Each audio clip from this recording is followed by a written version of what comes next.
Assalamualaikum. Assalamualaikum.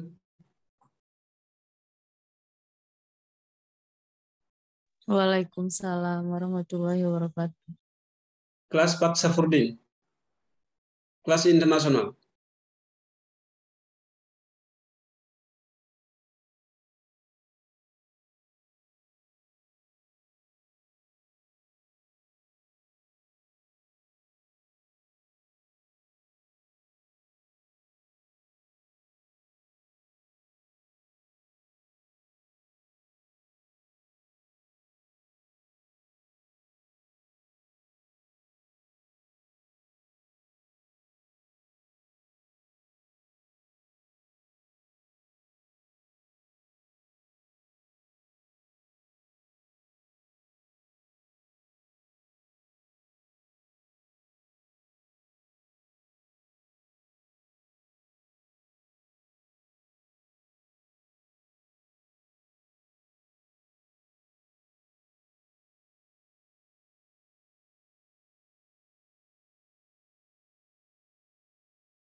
Assalamualaikum. Waalaikumsalam warahmatullahi wabarakatuh.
Suaranya nggak terdengar di Zoom nih.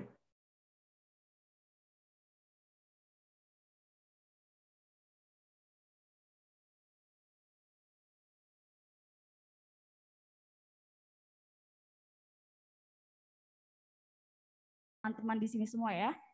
Oke, udah paham tagline kita? Kenal seperti menjaga tangan. Kemudian paham menunjuk ke atas seperti ini. Dan kemudian jaga APBN. Oke. Mungkin dapat kita ulang sekali lagi ya teman-teman ya. APBN Week 2022, kenal, paham, dan jaga. Oke, boleh beri tepuk tangan untuk kita semua hari ini. Izin memperkenalkan diri, nama saya Nia dan rekan saya, Vita, yang akan memandu acara pada hari ini. Bapak Ibu yang kami hormati, jika kita berbicara tentang APBN atau Anggaran Pendapatan Belanja Negara, itu artinya kita sedang membicarakan tentang uang kita, uangnya rakyat Indonesia yang sebesar-besarnya digunakan untuk kemakmuran rakyat Indonesia. Oleh karena itu, apa aja sih peran APBN untuk negara kita ini? Ya, betul sekali ini ya. Hari ini kita akan membahas mengenai anggaran pendapatan dan belanja negara atau yang biasa kita kenal dengan istilah APBN, yang fungsinya sendiri sangat strategis dalam mewujudkan tujuan bangsa. Namun sebelum itu, kami akan membacakan rules kegiatan hari ini. Yang pertama, peserta kegiatan merupakan para mahasiswa dan mahasiswi Fakultas Ekonomi dan Bisnis Universitas Syah Kuala. Yang kedua, peserta mengenakan pakaian sopan dan juga rapi. Yang ketiga, selama sosialisasi berlangsung, peserta dimohon untuk menjaga ketertiban kegiatan sampai dengan selesai. Yang keempat, peserta yang menyaksikan melalui Zoom meeting dimohon menggunakan username dengan nama asli, menyalakan video, dan menggunakan virtual background yang telah disediakan panitia. Yang kelima, peserta dapat mengajukan pertanyaan kepada narasumber secara langsung pada sesi tanya jawab secara online maupun offline. Dan yang terakhir, peserta wajib mengisi daftar hadir dan kuesioner yang telah disediakan dalam tautan hey.link.me/customs-goes-to-campus-Aceh. Hadirin sekalian, mari kita buka acara pada hari ini dengan mendengarkan pembacaan ayat suci Al-Quran. Pembacaan Al-Quran pada hari ini akan dipimpin langsung oleh Saudara Junaidi. Kepada saudara, kami silakan.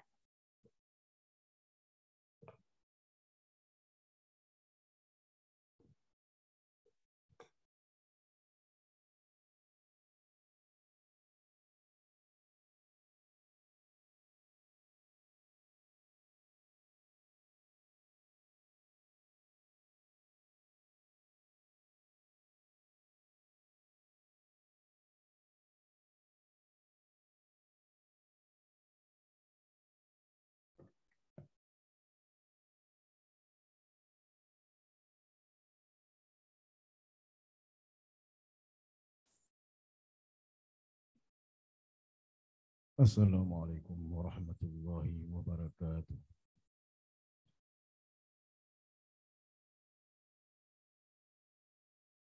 A'udzu billahi minasyaitonir rajim.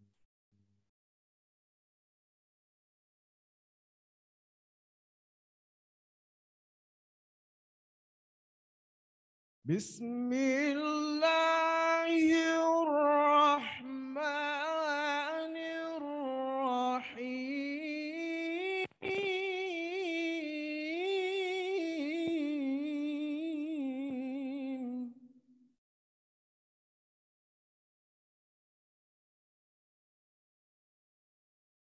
Ud'u rabbakum tadarruan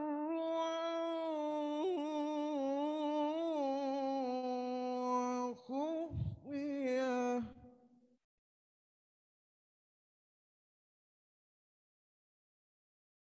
Innahu la yuhibbul mu'tadin.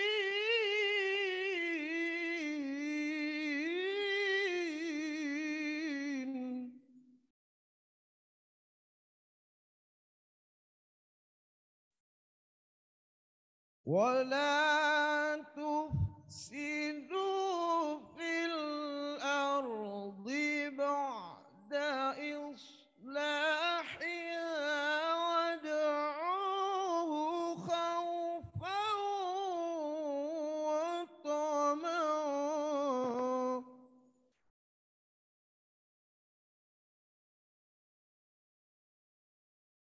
Inna rahmatallahi qaribum minal muhsinin.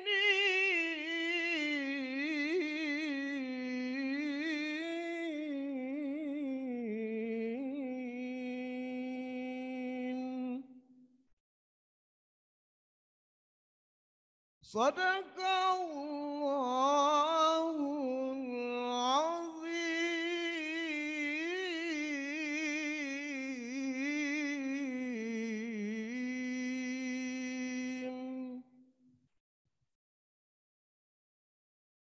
Assalamualaikum warahmatullahi wabarakatuh.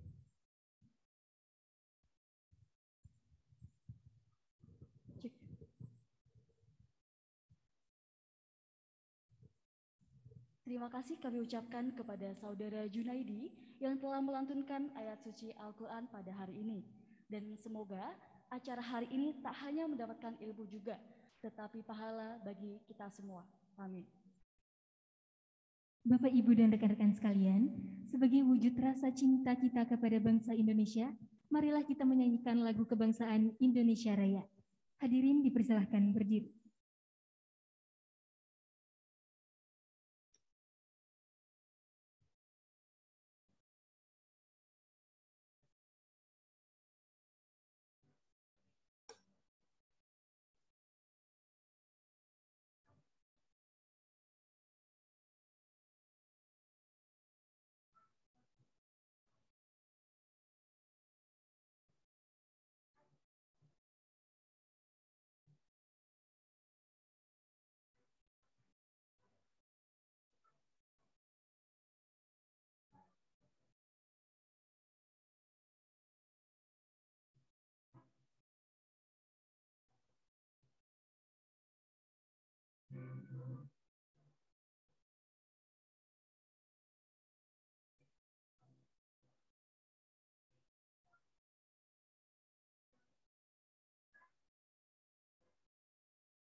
Hadirin dipersilakan duduk kembali.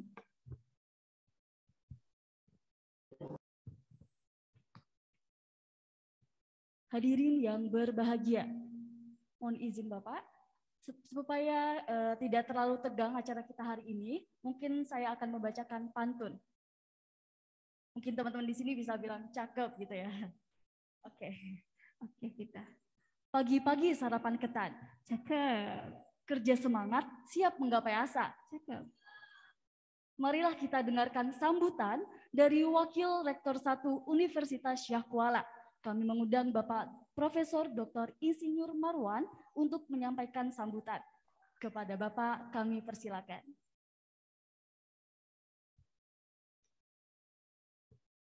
Assalamualaikum warahmatullahi wabarakatuh. Suara saya didengar dengan jelas di sana? Terdengar jelas, Bapak. Baik. Alhamdulillahirabbil alamin. Asyhadu an la ilaha illallah wa asyhadu anna Muhammadan abduhu wa rasuluh. Allahumma shalli ala Muhammad wa ala ali Muhammad fil alamin innaka Hamidum Majid. Puji syukur mari sama-sama kita sampaikan pada Allah Subhanahu wa taala. Pada pagi yang berbahagia ini kita semua bisa bersama hadir dalam rangka untuk mengikuti kegiatan baik juga ke kampus atau custom Goes to Campus untuk tahun 2022 ini yang diselenggarakan secara bersama Universitas Syah Kuala dan Kanwil Direktorat Jenderal Bea Cukai Aceh. Kemudian salam dan salam mari sama-sama kita sampaikan juga untuk junjungan kita Rasulullah Muhammad SAW, keluarga dan sahabat beliau. Yang saya hormati Bapak Dekan Fakultas Ekonomi dan Bisnis bersama perangkatnya, para wakil dekan. Hadir juga mungkin bersama kita para ketua jurusan, koordinator program studi, para guru besar, dosen, dan tentunya yang kita banggakan anak-anak kita, mahasiswa Fakultas Ekonomi dan Bisnis, dan mahasiswa lain dari lingkungan Universitas Syah Kuala. Kemudian tentunya yang kami muliakan, Kepala Kantor Wilayah Bea Cukai Aceh, Bapak Dr. Safwadi, yang kami hormati juga, ini para pejabat dari Kanwil Bea Cukai Aceh, ada Bapak Wisnu Irwantoro, Untung Setio Margono, Bapak Haryadi Adi Nugroho, dan Bapak Sehat Daulay bersama tim dari Bea Cukai Aceh. Pertama, kami pimpinan Universitas Syah Kuala menyampaikan apresiasi dan terima kasih pada Direktorat Jenderal Bea Cukai melalui Kanwil Bea Cukai Aceh atas pelaksanaan kegiatan pada hari ini yang merupakan sepengetahuan saya sudah kegiatan yang kita laksanakan hampir setiap tahun ke kampus.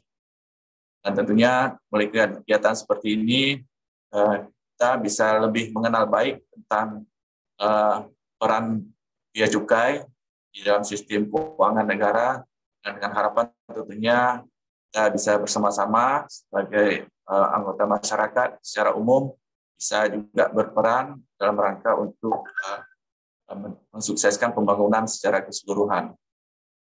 Bapak Ibu sekalian yang kami muliakan, kami dari kampus tentunya sangat senang dengan kegiatan seperti ini. Kita akan terus mendukung banyak kegiatan-kegiatan khususnya dari Kementerian Keuangan ya, yang terlaksana dengan kampus, dengan Bea Cukai, dengan DJKN, dan unsur-unsur yang lain yang tidak hanya berperan dari sisi kegiatan-kegiatan bersifat akademik ya, seperti pada hari ini, juga banyak juga kegiatan-kegiatan yang lain mendukung pembangunan khususnya Universitas Syah Kuala. Oleh karena itu, kami sangat berharap dari kegiatan kerjasama yang sudah terbangun selama ini bisa terus bersinergis antara kampus dengan Direktorat Jenderal Bea Cukai, khususnya Bea Cukai Aceh. Ini kami mohon Pak Safwadi dan kawan-kawan, yang mohonlah dukungan terus untuk Universitas Syah Kuala, apalagi Universitas Syah Kuala ini akan bertransformasi dari perguruan tinggi BLU menjadi perguruan tinggi berbadan hukum. Kolaborasi menjadi sangat penting dalam kita ke depan untuk membangun Universitas Syekh Kuala ini. Dan harapan kita juga melalui kegiatan pada hari ini yang akan memperkenalkan ya mungkin untuk mendalami lebih lanjut tentang anggaran pendapatan belanja negara APBN ya. Mudah-mudahan ini bisa memberi pemahaman yang lebih baik pada kita semua apa saja penggunaan anggaran belanjaan negara ini yang kita ketahui mungkin banyak penggunaan infrastruktur, tentunya juga yang lebih penting bagaimana juga untuk menggerakkan perekonomian masyarakat secara lebih luas. Dan bagi kita sebagai masyarakat punya fungsi juga bagaimana mengawasi ya sehingga APBN ini bisa digunakan secara efektif ya, tepat sasaran dan memberikan manfaat sama dan meningkatkan kesejahteraan masyarakat secara lebih luas. Saya kira ini sambutan singkat dari kami. Sekali lagi kami terima kasih kepada Direktorat Jenderal Bea Cukai Aceh yang sudah terus-menerus ya melaksanakan kegiatan seperti ini. Mudah-mudahan kegiatan kita pada ini bisa berjalan dengan lancar. Lebih dan kurang saya mohon maaf. Wabillahi taufiq wal hidayah. Assalamualaikum warahmatullahi wabarakatuh. Waalaikumsalam warahmatullahi wabarakatuh.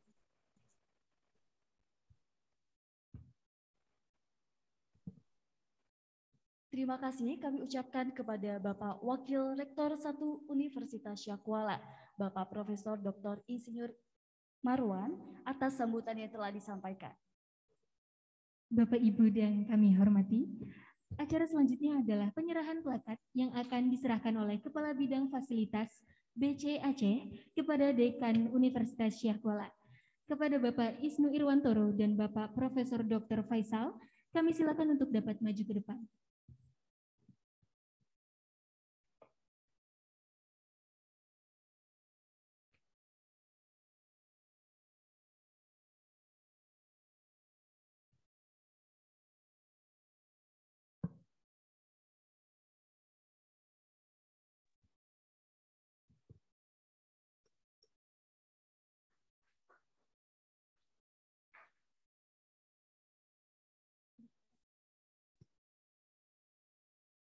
Baik, terima kasih kami ucapkan kepada Bapak Isnu Irwantoro dan juga Bapak Profesor Dr. Faisal.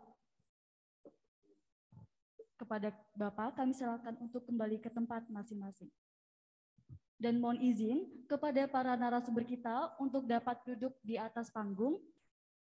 Oke, kepada teman-teman boleh beri tepuk tangan yang meriah selagi para narasumber kita masuki panggung.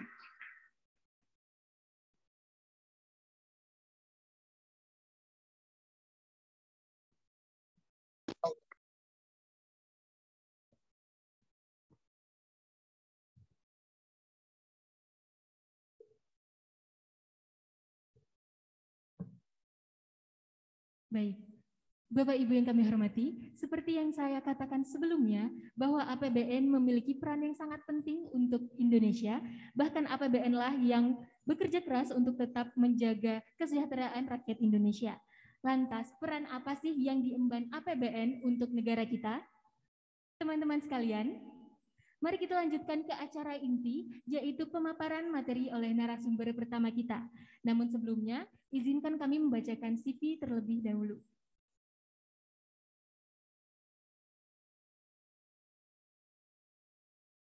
Beliau bernama Bapak Isnu Irwantoro, lahir di kota Surabaya pada tanggal 15 Februari 1970. Beliau telah mendapatkan gelar Magister Manajemen dari Universitas Semarang. Selama berkarir di Bea Cukai, beliau telah lama berkecimpung di berbagai bidang, mulai dari seksi perencanaan audit dan sampai saat ini beliau menjabat sebagai Kepala Bidang Fasilitas Kantor Wilayah Bea Cukai Aceh.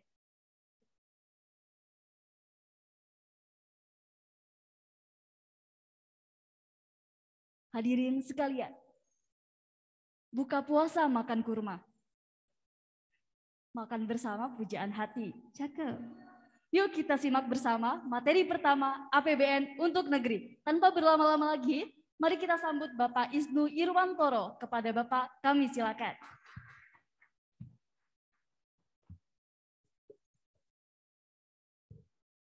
Terima kasih MC. Mohon izin nanti ada perubahan jadwal karena Pak Kanwil rencana juga mau ngisi. Jadi mungkin kita kasih spare waktunya, slot waktunya mungkin kalau beliau udah ngirim filenya di belakang aja supaya nggak menunggu. Terima kasih.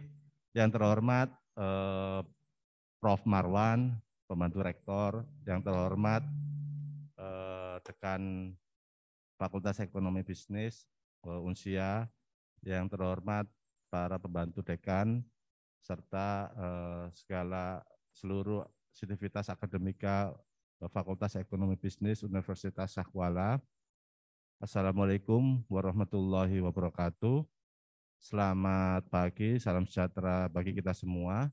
Yang pertama-tama mari kita panjatkan puji syukur kehadirat Allah Subhanahu wa taala yang mana pada pagi ini kita masih diberikan kesehatan walaupun dalam kondisi penyebaran pandemi COVID ini masih tinggi, kita bisa melaksanakan kegiatan dalam rangka untuk kita sharing, yaitu pengetahuan tentang APBN. Yang terhormat Prof. Marwan, pembantu dekan, serta teman-teman sekalian, bahwa seperti yang disampaikan oleh Bu Menteri Keuangan, Bu Sri Mulyani, bahwa supaya tentang APBN ini bisa disampaikan secara masif kepada masyarakat. Terutama dalam hal ini adalah pada mahasiswa maupun kepada pelajar. Karena apa? Seperti yang kita ketahui bahwa pada tahun 2019, 2020 sampai 2021 sampai sekarang kita dilanda suatu wabah COVID-19. Ini pengaruhnya juga sangat luar biasa terhadap perekonomian yang tidak menentu. Negara-negara maju yang kita anggap dia udah kuat pondasi perekonomiannya, ternyata juga rontok di bawah minus. Ada beberapa negara yang masih pertumbuhan perekonomiannya masih di bawah positif, termasuk kita. 2, Cina, India. Yang lainnya negara-negara maju Eropa semuanya turun.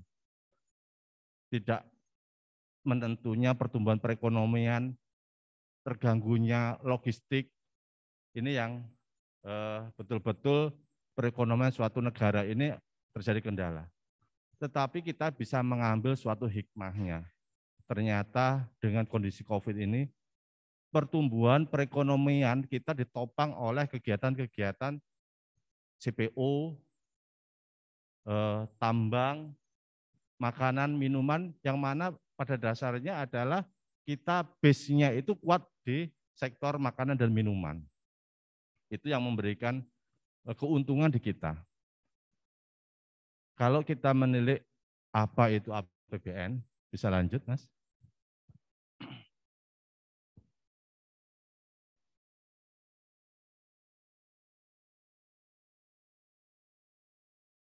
Bisa. Mohon izin untuk berdiri. Apa itu APBN? Sebetulnya APBN ini sebetulnya bisa dikatakan suatu rancangan politik suatu pemerintahan. Jadi kita mengacu pada rencana pembangunan jangka menengah dulu namanya RPELITA. Jadi presiden itu mengarahkan untuk 5 tahun ke depan itu arahnya kita kemana. Itu rancangan pembangunan jangka menengah. Kemudian tiap tahunnya itu ada tahapan-tahapannya yang nggak mungkin untuk mencapai suatu tujuan. Itu semuanya akan tercapai dalam 1 tahun. Makanya dibuatlah suatu RKKL, dicapainya itu tiap tahun. Dalam tiap tahun itu kita susun namanya RKKL, Rencana Kinerja Pelaksanaan Anggaran, Kementerian dan Lembaga. Ini kemudian kita susun untuk penyusunan APBN di tahun depan. Makanya pada setiap satker atau kementerian lembaga untuk merencanakan suatu kegiatan itu T+2. Dalam arti kita rencanakan sekarang ke depan kita mau bikin apa, misalkan pembangunan gedung. Itu kita rencanakan dulu untuk masuk ke dalam RKKL di tahun berikutnya. Realisasinya tahun berikutnya lagi T+2 itu. Memang begitu, akan sering terjadi suatu kelambatan. Permasalahannya yaitu tentang nilai satuan barang. Itu memang makanya diantisipasi untuk T+2 itu harus diantisipasi berapa kenaikan inflasinya suatu satuan barang. Mari mengenal APBN. Anggaran pendapatan dan belanja negara itu merupakan rancangan keuangan tahun pemerintahan Indonesia yang disetujui oleh DPR. Karena memang APBN, APBD suatu rancangan keuangan yang bersifat politik yang harus mendapat persetujuan dari Dewan. Kalau secara di pusat adalah DPR, kalau di provinsi ya DPRA, atau kabupaten DPRK. Dan berlaku hanya 1 tahun. Lanjut. Dan apa itu fungsi dari APBN? Fungsi APBN itu ada 6.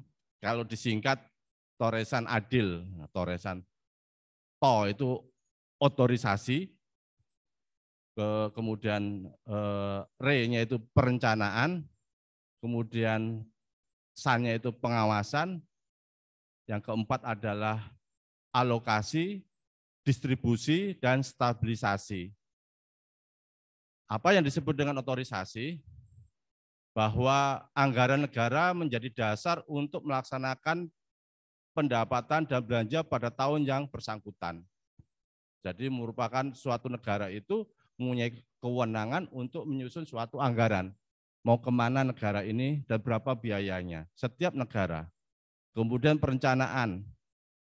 Tadi yang sudah saya sampaikan bahwa selama 5 tahun di RPJM itu akan disusun ke dalam perencanaan dalam setiap tahun.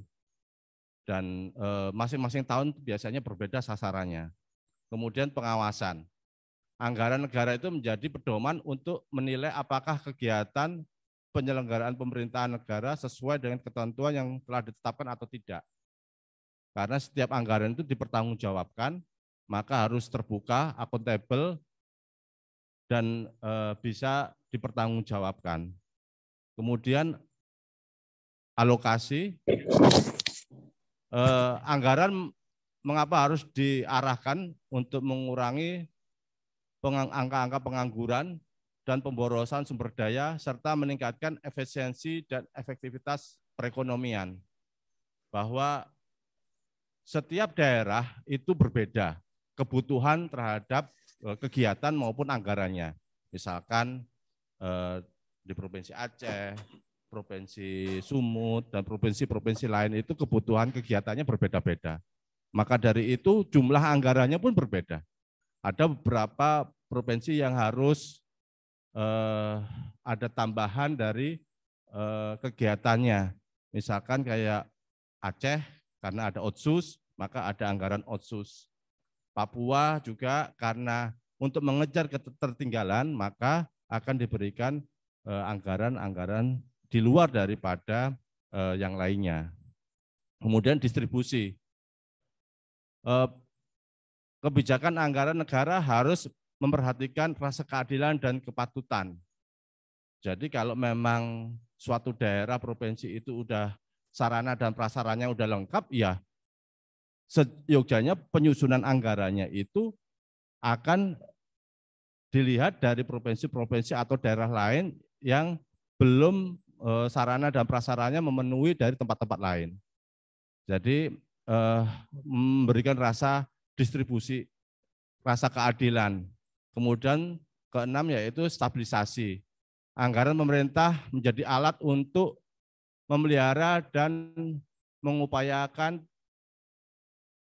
pembangunan secara fundamental perekonomian.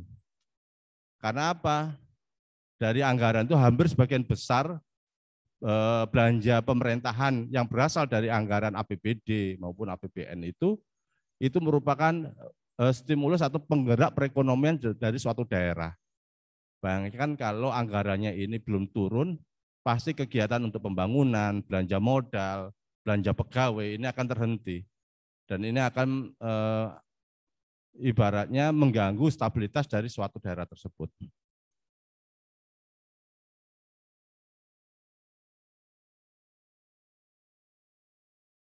Struktur APBN, di APBN itu ada namanya, pasti ada berapa pendapatan negara, berapa belanja negara, kemudian pendapatan antara pendapatan di belanja itu pasti kita ada defisit, yaitu apakah surplus, defisit anggaran, tapi kebiasaan di kita adalah anggarannya itu defisit, kurang. Itu namanya pembiayaan anggaran, kemudian keseimbangan primer. Kalau pendapatan negara itu baik perpajakan, PNBP maupun pendapatan yang lainnya.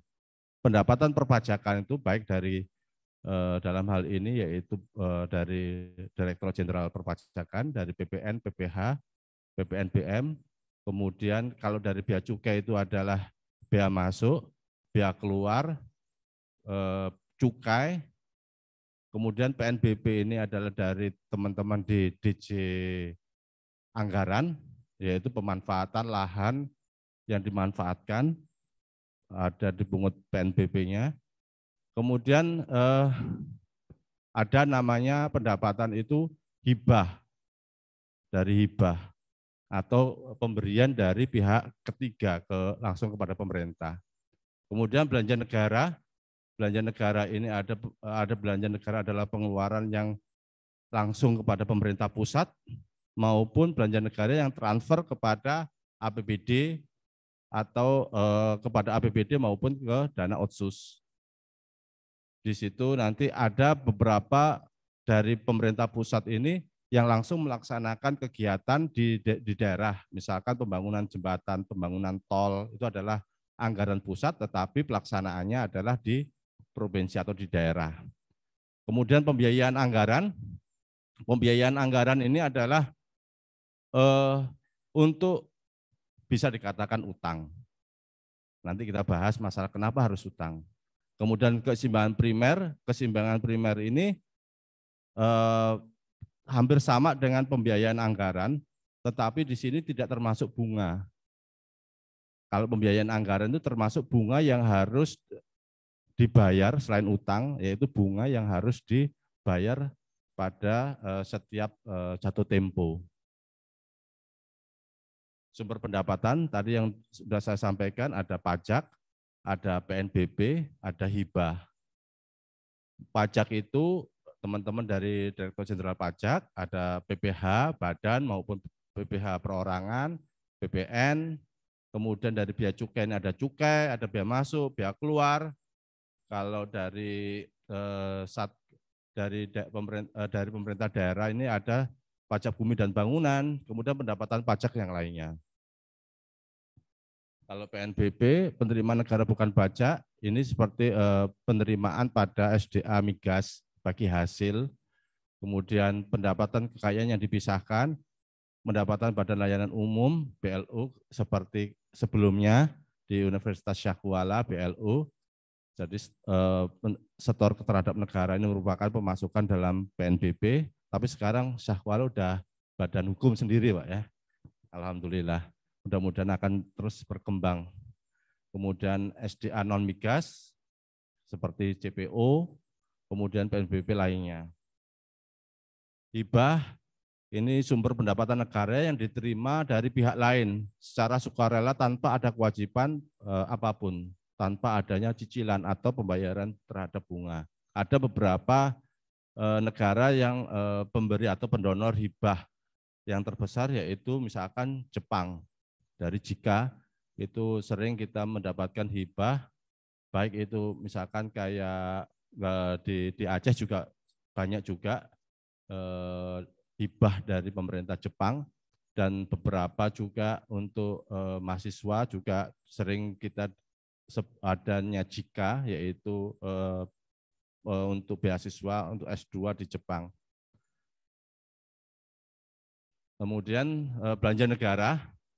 Belanja negara ini tadi yang telah disampaikan ada dua, yaitu pengeluaran dari pemerintah pusat sendiri maupun transfer TKDD dan dana desa.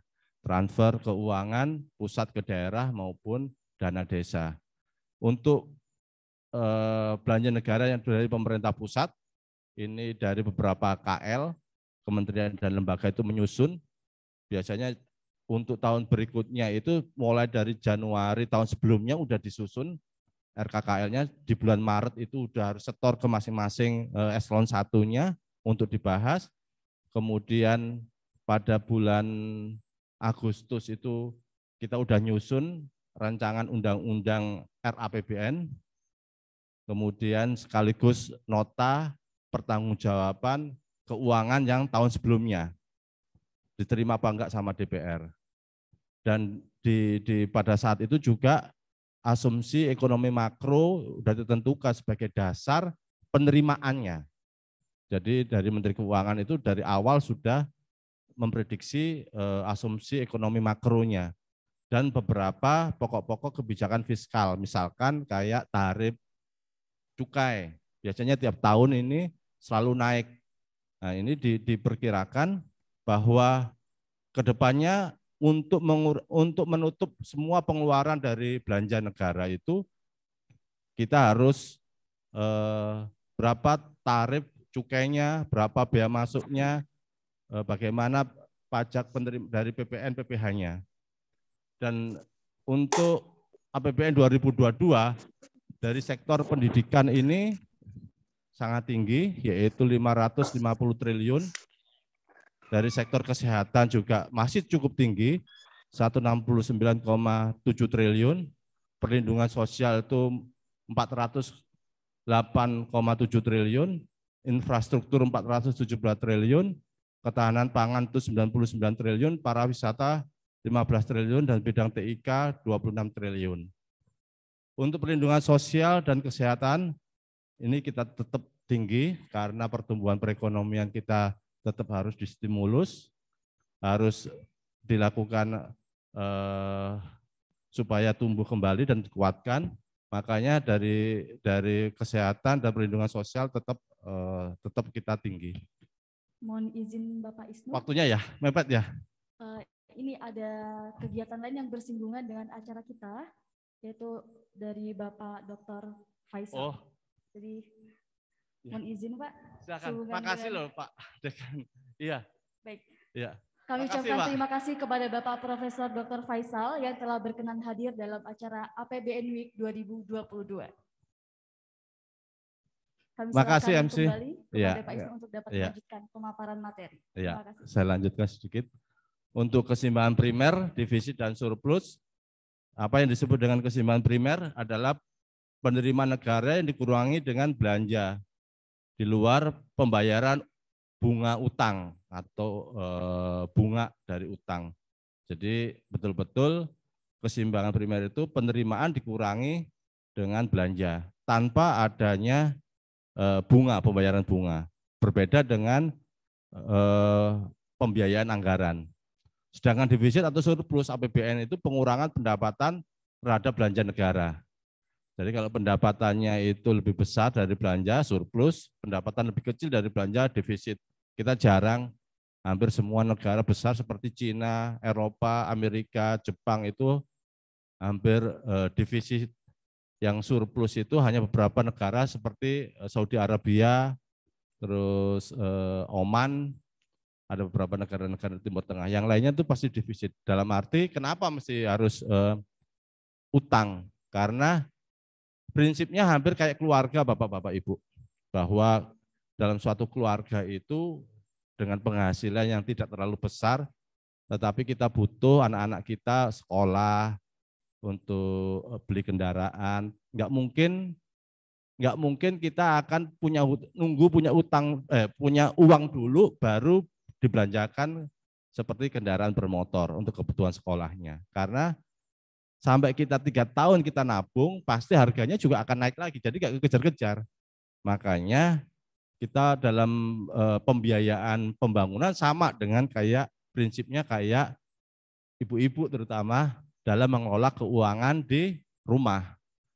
Jadi untuk anak sekolah, untuk transport, untuk beli motor, untuk servis kendaraan, biaya kesehatan, ini kadang-kadang udah dialokasikan, tetapi kadang-kadang anak butuh kendaraan.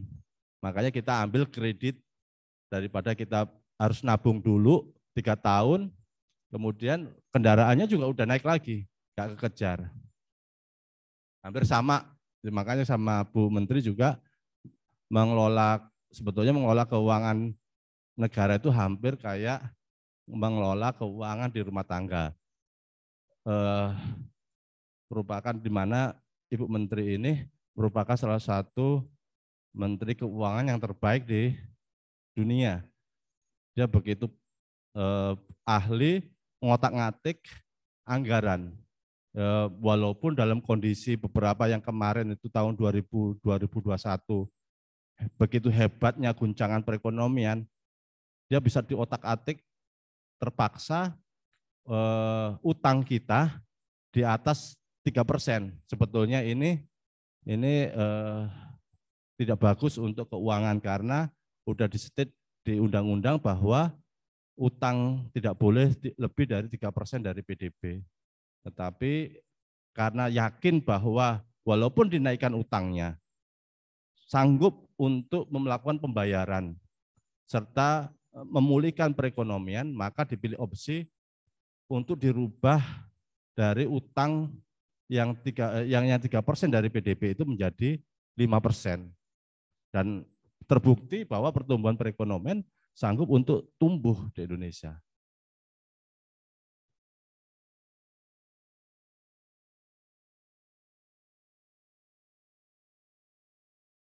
Ya, besarnya defisit ini yang tadi saya sampaikan bahwa sebetulnya di undang-undang APBN itu bahwa defisit itu maksimal adalah 3% utang itu dari PDB, produk domestik bruto. Tetapi kemarin itu bisa lebih daripada 3% sampai 4, sampai hampir 5. Tapi secara psikologis tidak boleh lebih dari 6.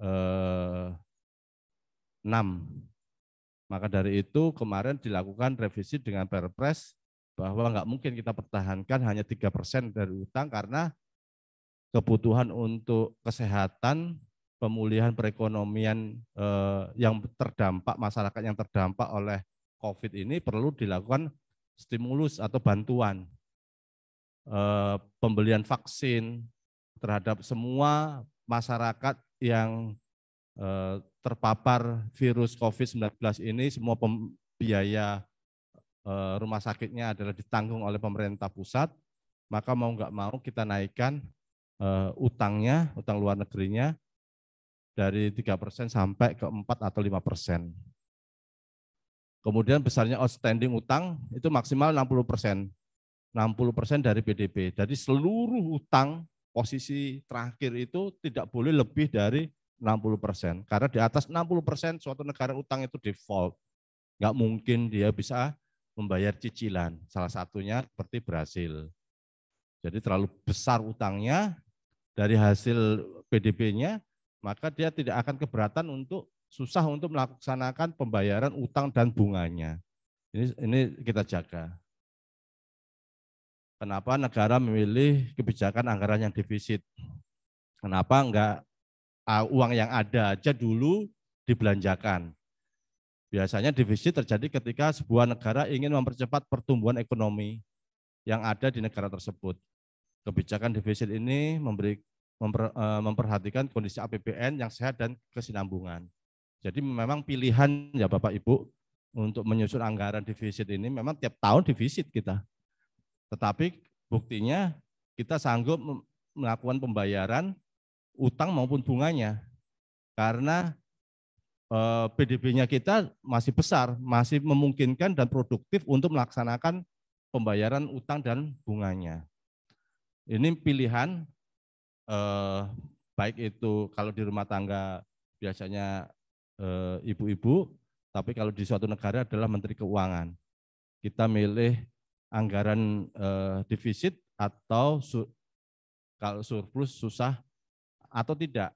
Dalam arti uang yang ada aja yang digunakan untuk pembiayaan pembangunan, atau kita utang dulu, masalah nanti bayarnya masih memungkinkan untuk dilakukan pembayaran cicilan dengan bunganya, kita masih mampu, tetapi kita dapat membangun jembatan, kita bisa membangun tol, percepatan untuk pembangunan bandara dan lain sebagainya, yang mana hasilnya dari kegiatan pembangunan tersebut itu bisa untuk membangkitkan perekonomian dari suatu daerah tersebut. Waktunya udah kurang 5 menit.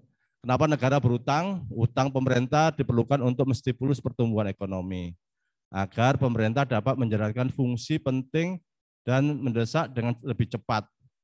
Ini mirip dengan perusahaan yang berutang demi membiayai proyek atau bisnis baru untuk mengejar keuntungan lebih banyak. Sumber utang 70% dari dalam negeri melalui SBN, Surat Berharga Nasional. Ada SBN itu ada Surat Berharga Nasional, ada SBSN yang syariah. Kemarin kita kalau di Aceh ini kita dorong untuk SBSN karena berbasis syariah. Jadi jangan takut karena 70% pemerintah itu mengeluarkan utang itu dari SBN, Surat Berharga Negara, yang dibeli oleh masyarakat Indonesia sendiri. 30% yang dibeli oleh luar. Jadi yang punya adalah masyarakat kita sendiri yang memberikan utang. Jadi nggak usah terlalu takut untuk utang, karena 70%-nya adalah dibeli SBN-nya itu oleh masyarakat Indonesia sendiri.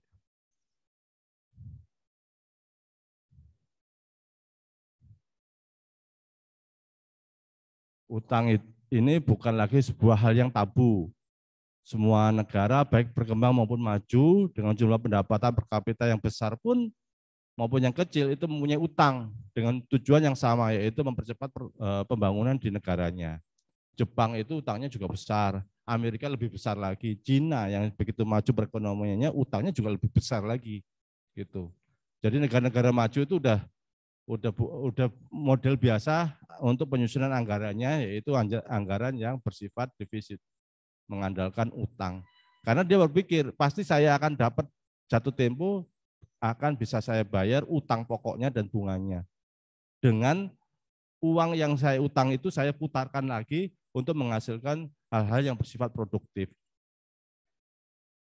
Defisit fiskal Indonesia yang produktif, yang penting itu bersifat produktif, kecuali kalau utangnya itu dibuat foya-foya, yaitu untuk misalkan untuk pembelian mobil mewah, pesawat pribadi untuk pemerintah, ini enggak produktif. Tetapi kalau utangnya ini digunakan untuk pembangunan jalan tol, pembangunan bandara, perbaikan pelabuhan, ini sangat produktif dan toh hasilnya nanti akan bisa untuk membayar utang dan bunganya.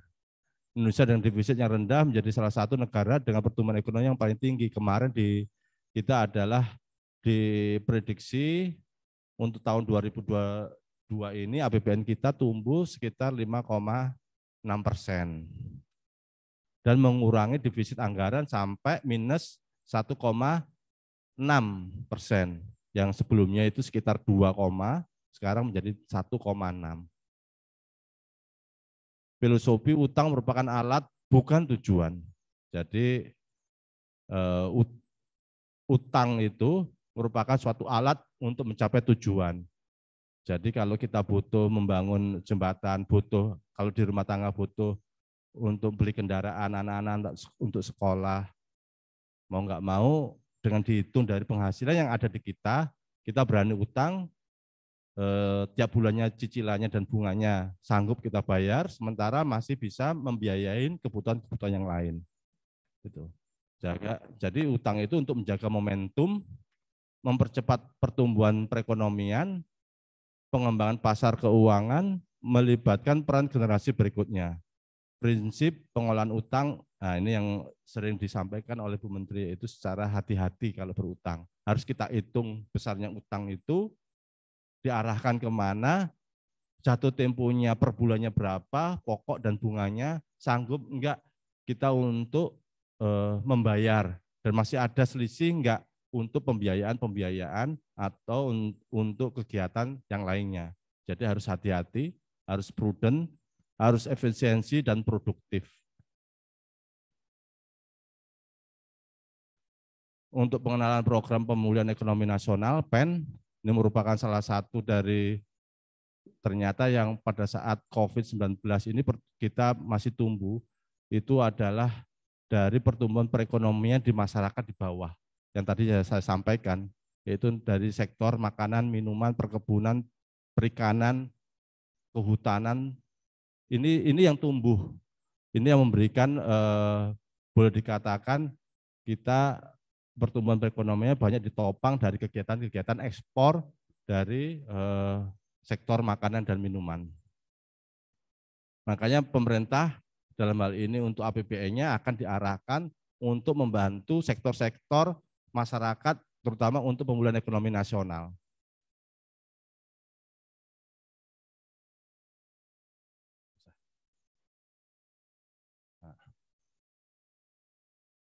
Sudah hampir 2 tahun COVID-19 menerpa dunia, banyak orang yang dirawat di rumah sakit, banyak orang yang meninggal, banyak orang yang tidak mampu membeli sembako, tempat wisata sepi, tempat usaha tutup, banyak orang yang kehilangan pekerjaan, sekolah dari rumah, kemudian bekerja juga WFH, dan tidak bisa lebaran di kampung. Sudah beberapa kali kita tidak bisa melaksanakan yang lebaran, tidak bisa pulang kampung.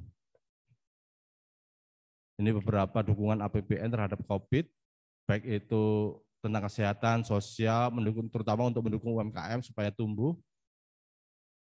Terus kemudian penyesuaian yang dilakukan oleh pemerintah, kemarin kita lakukan beberapa refocusing untuk anggaran, banyak anggaran yang dipotong, itu untuk kesehatan, serta bantuan untuk dalam rangka PEN.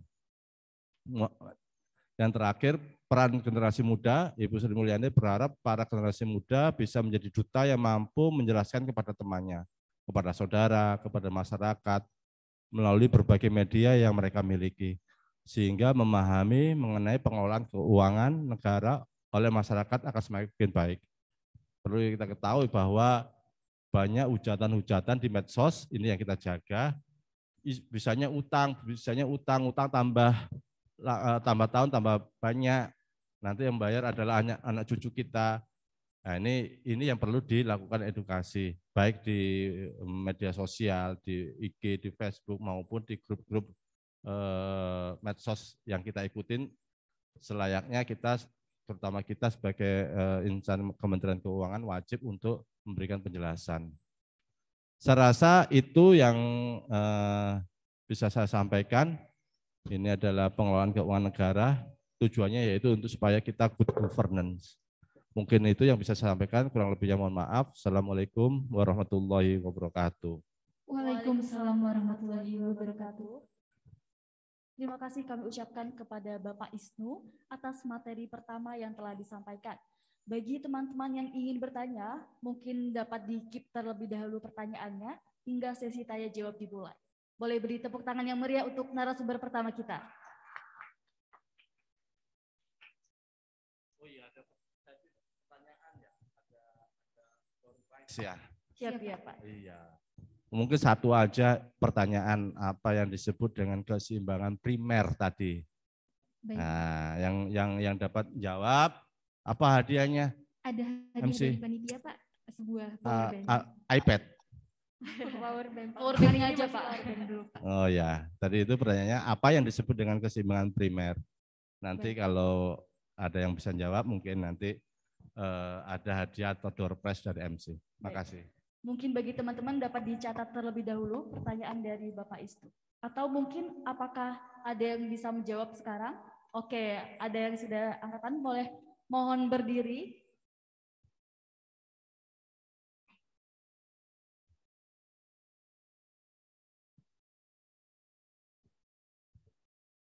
Baik, terima kasih. Perkenalkan, nama saya Setia Syufarat Bani. Di sini saya akan menjawab pertanyaan dari Bapak. Apa itu keseimbangan primer? Menurut saya, yang telah saya dengar tadi dan telah saya catat, keseimbangan primer itu adalah penerimaan negara yang dikurangi oleh belanja di luar pembayaran bunganya. Kurangi dengan bunga. Oke, Baik, betul. Ya. Berarti benar jawabannya. Selamat kepada Mbak. Silakan kepada panitia untuk Boleh beri memberikan tepuk tangan yang hadiahnya. meriah. Oke, hadiahnya dapat diambil langsung ya, Pak. Untuk teman-teman yang belum menjawab dan ingin mendapatkan hadiahnya juga, jangan khawatir karena nanti setiap narasumber akan menyampaikan pertanyaannya dan akan ada hadiah juga yang sama menariknya. Jadi oleh karena itu untuk teman-teman yang lain boleh silahkan untuk menyimak dengan benar apa yang telah disampaikan oleh narasumber kita. Nanti ada 2 materi lagi. Baik, hadirin sekalian, gimana nih setelah materi pertama kita sudah disampaikan oleh Bapak Isnu. Tadi setelah disampaikan oleh Pak Isnu seperti yang disampaikan, walaupun negara kita berutang, utangnya itu bernilai positif karena utang kita ini untuk sebesar-besarnya untuk pembangunan negara. Jadi utangnya itu selalu berproduksi untuk pembangunan negara kita. Dan 70%-nya itu dibeli oleh rakyat kita sendiri. Dan semua utang itu juga pastinya sudah direncanakan oleh Bapak dan Ibu yang telah dengan baik menyediakan utangnya itu dengan sempurna. Betul sekali. Oke, setelah ini kita akan mengadakan coffee break. Maka kita santai sejenak dengan menyantap snack yang sudah disediakan oleh panitia. Jadi untuk sekalian dan juga sambil menyaksikan video cuplikan ya, video cuplikan mengenai APBN. Selamat menyaksikan.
Aku tiba-tiba dapat sinyal internet. Walau hanya belajar dari layar, aku bahagia melihat guruku mengajar. Para tetangga kami asyik bercerita. Mereka bilang kalau hari ini akan dapat bantuan. Sayup-sayup terdengar olehku. Bantuan sembako, bantuan sembako.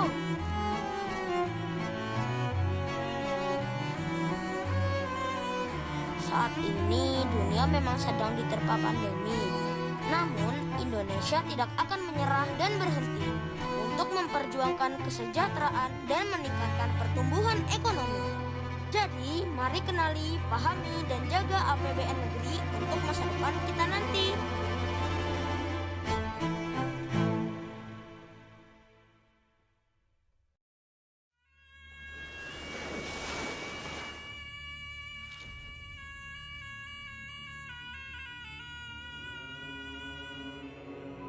Non ruotinho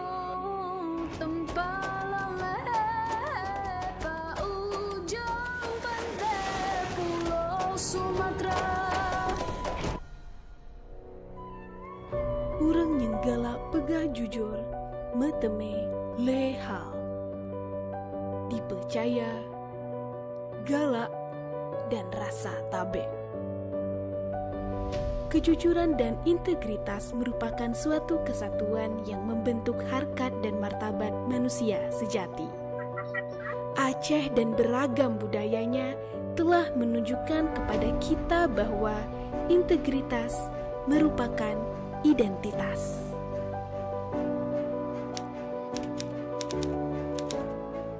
Atas koordinasi dan semangat sinerginya bersama Polda Aceh berhasil melakukan penindakan narkoba dalam jumlah yang cukup besar. Hal ini tentu merupakan kontribusi nyata dalam pemberantasan narkoba di wilayah Republik Indonesia, khususnya di Provinsi Aceh.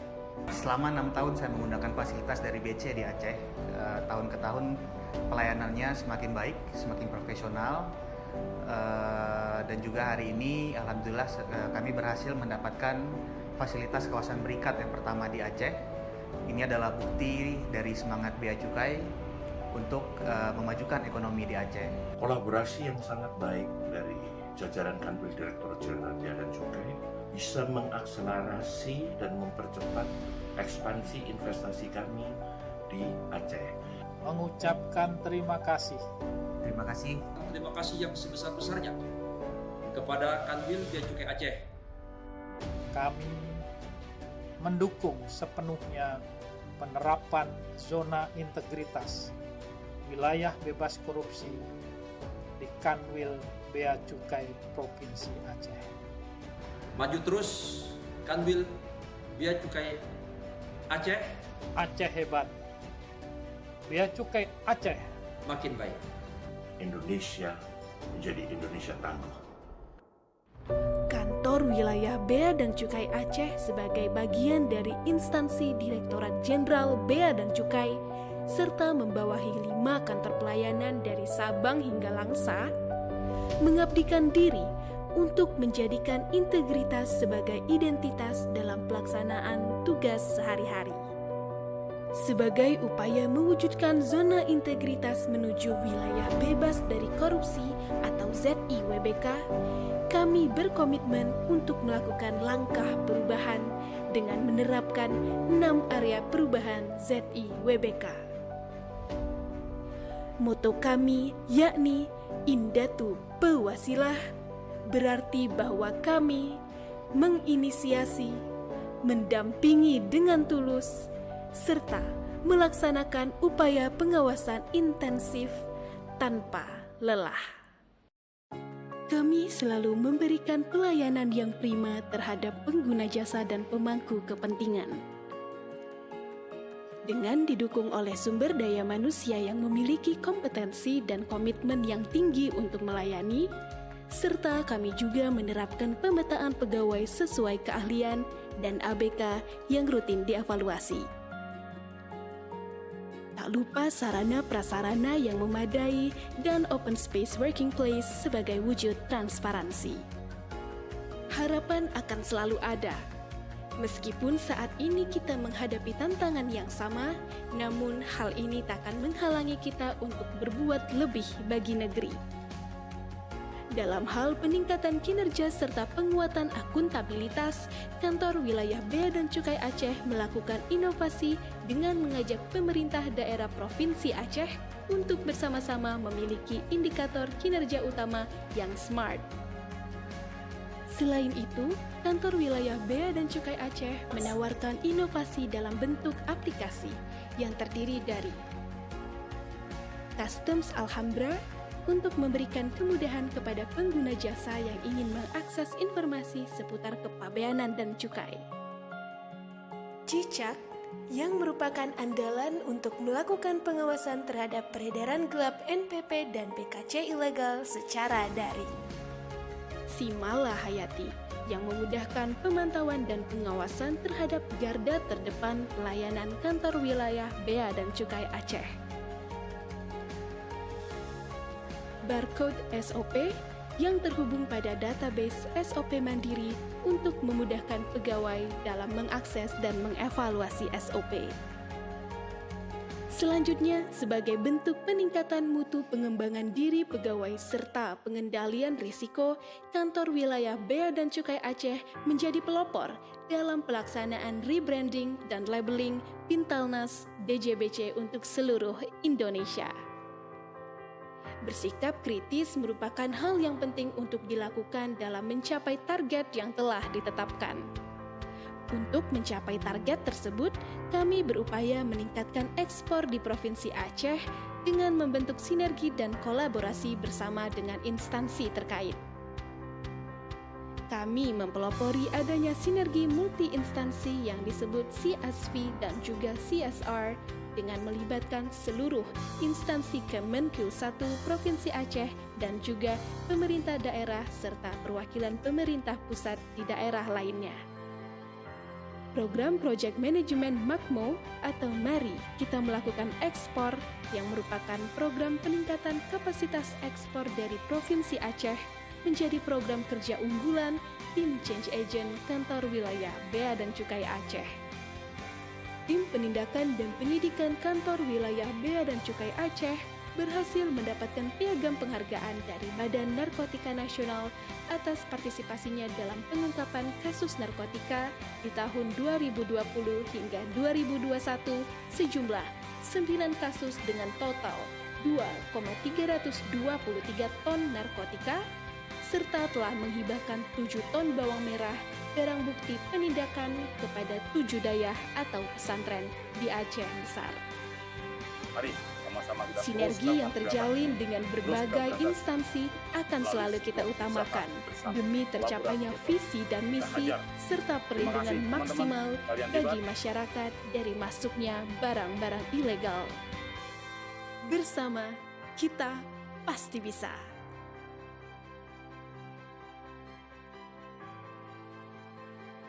Kanwil Bea Cukai Aceh dan seluruh jajaran di bawahnya selalu berprinsip bahwa tugas dan fungsi pengawasan dan pelayanan adalah yang utama, tanpa mengesampingkan pentingnya kemajuan perekonomian di seluruh Provinsi Aceh.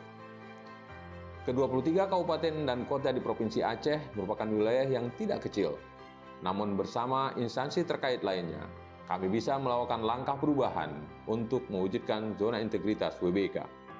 Untuk itu, kami berharap agar Kanwil Aceh dapat berpartisipasi aktif berjuang bagi kesejahteraan negeri. Kanwil Bea Cukai Aceh makmur, Bea Cukai makin baik.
Assalamualaikum warahmatullahi wabarakatuh.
ada keperluan dengan bea cukai? Boleh tunjuk tangan?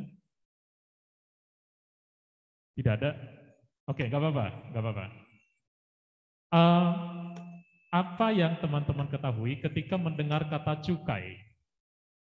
Ada yang bisa menjelaskan ketika mendengar kata cukai itu apa? Oh ya, yang di belakang, tolong yang di belakang. Apa itu cukai gitu? Ini brainstorming aja dulu, nanti kita akan diskusi lebih lanjut. Cek.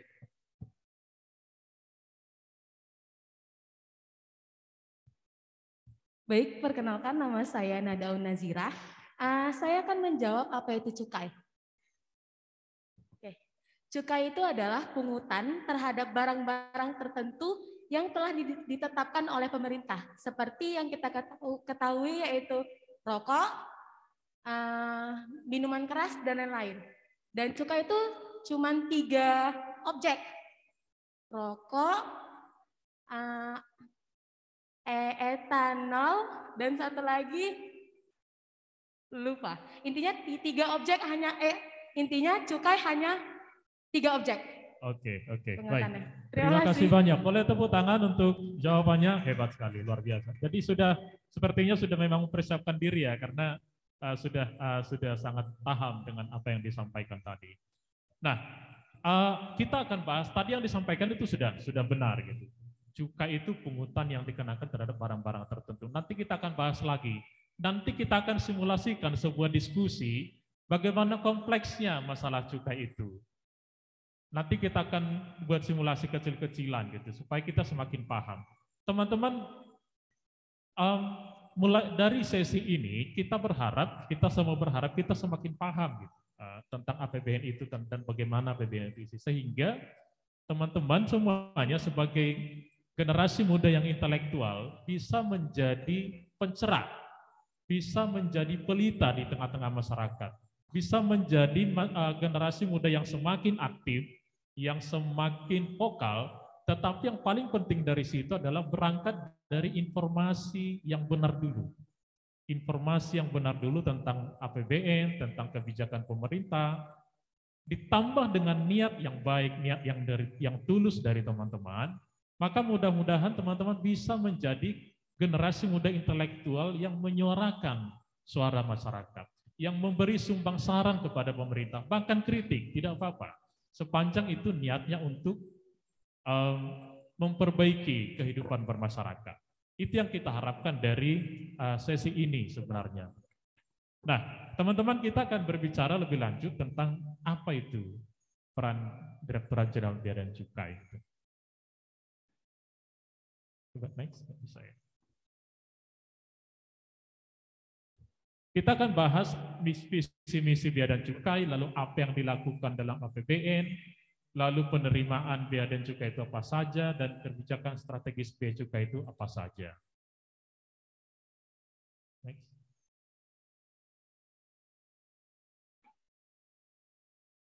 Next lagi.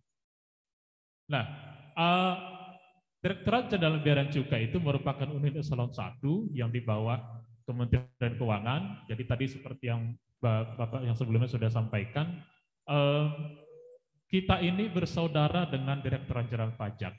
Rumah kita, rumah besar namanya Kementerian Keuangan, yang pada saat ini dipimpin oleh Ibu Menteri Keuangan Sri Mulyani. Next.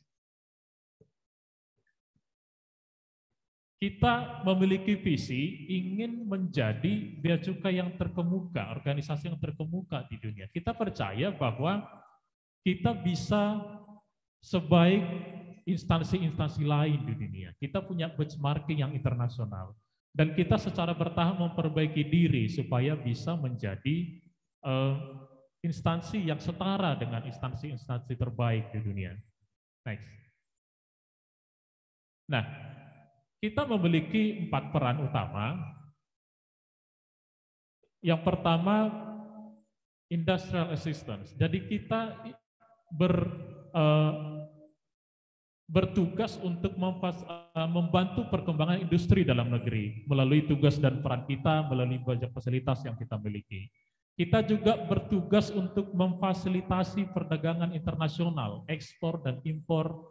Kita fasilitasi supaya prosesnya cepat, mudah dan murah, efisien bagi para pelaku usaha. Kita juga melindungi masyarakat dari barang-barang berbahaya yang dapat membahayakan kesehatan, lingkungan hidup. Ini kita jaga supaya tidak merusak masyarakat Indonesia. Dan kita juga bertugas untuk mengumpulkan penerimaan negara supaya dompet APBN yang tadi sudah kita bahas itu bisa terisi dan bisa digunakan untuk kesejahteraan masyarakat.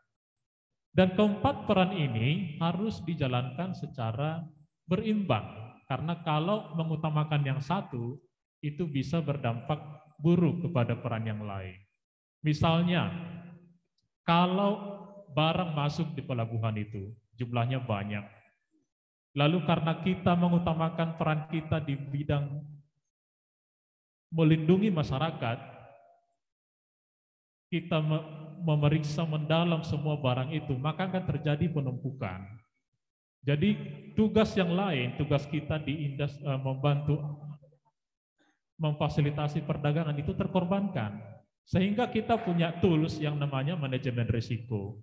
Kita benar-benar mengkaji lebih dalam siapa atau barang apa yang patut diperiksa secara mendalam, tapi barang apa yang bisa diberikan kemudahan sehingga proses perdagangan internasional itu berjalan dengan lancar.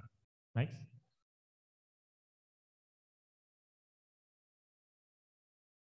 Nah, kita juga memberikan beberapa fasilitas.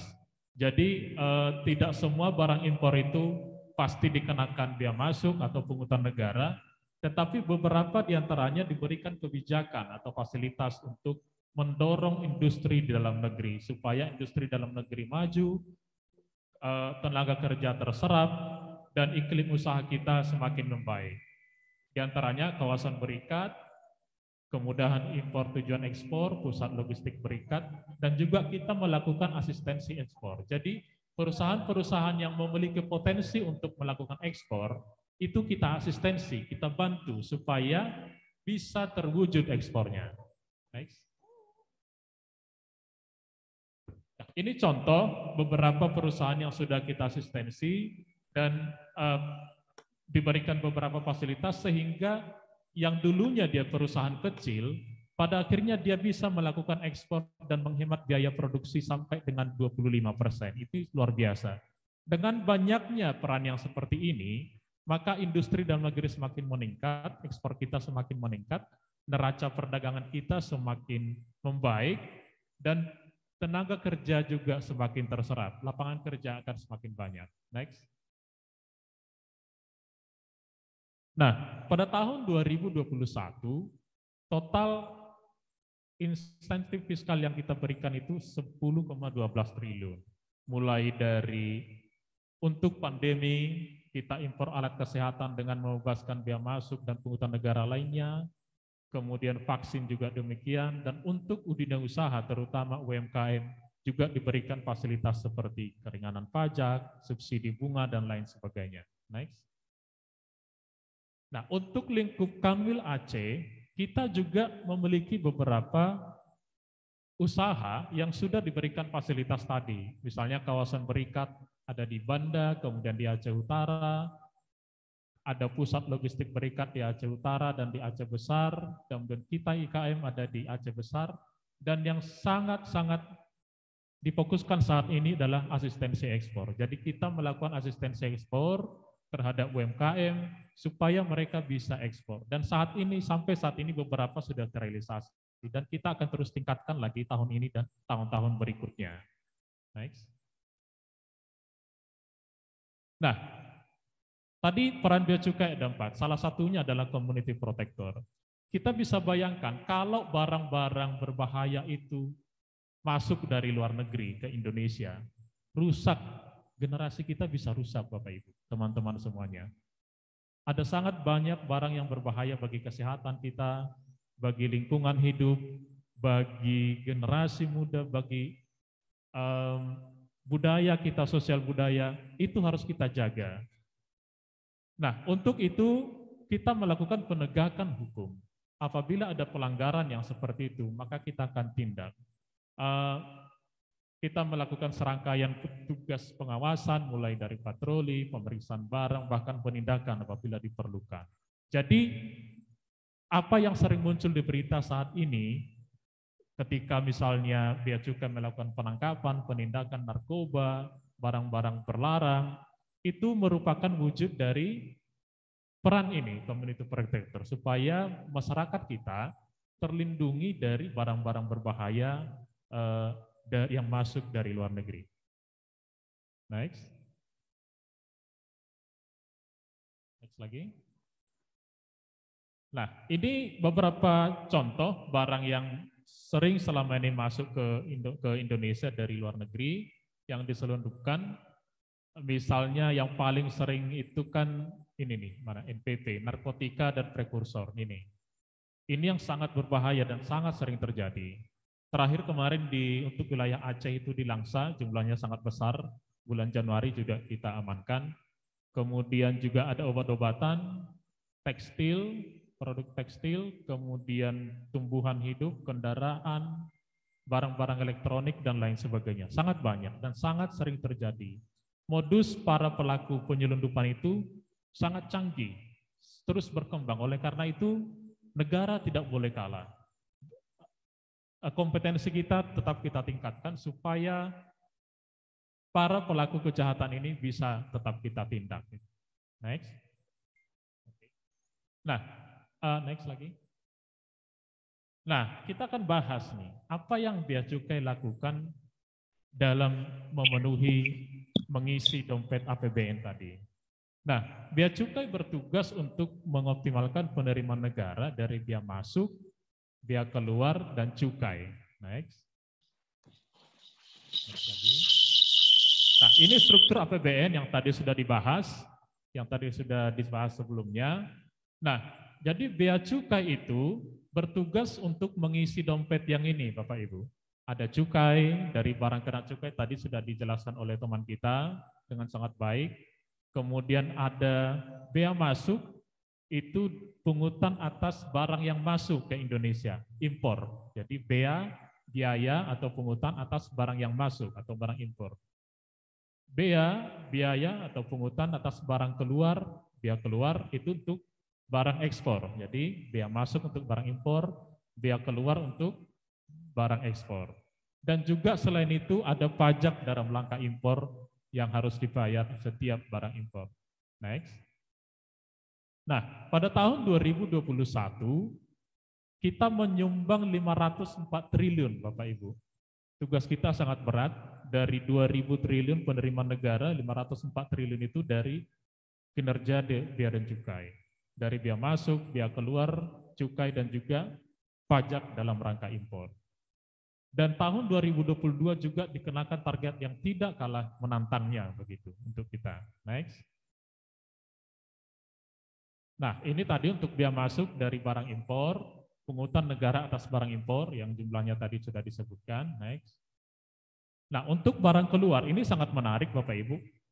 Kalau bea keluar ini tujuannya bukan hanya untuk penerimaan negara, tetapi juga ada tujuan lain yang ingin dicapai dari sini.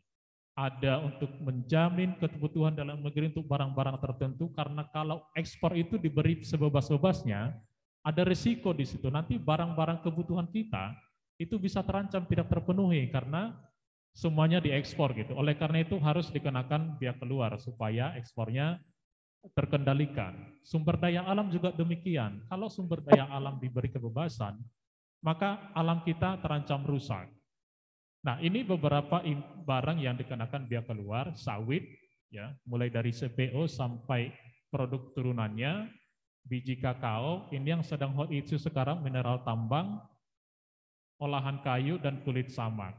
Nah, untuk mineral tambang, ini sudah dikenakan bahkan larangan secara bertahap.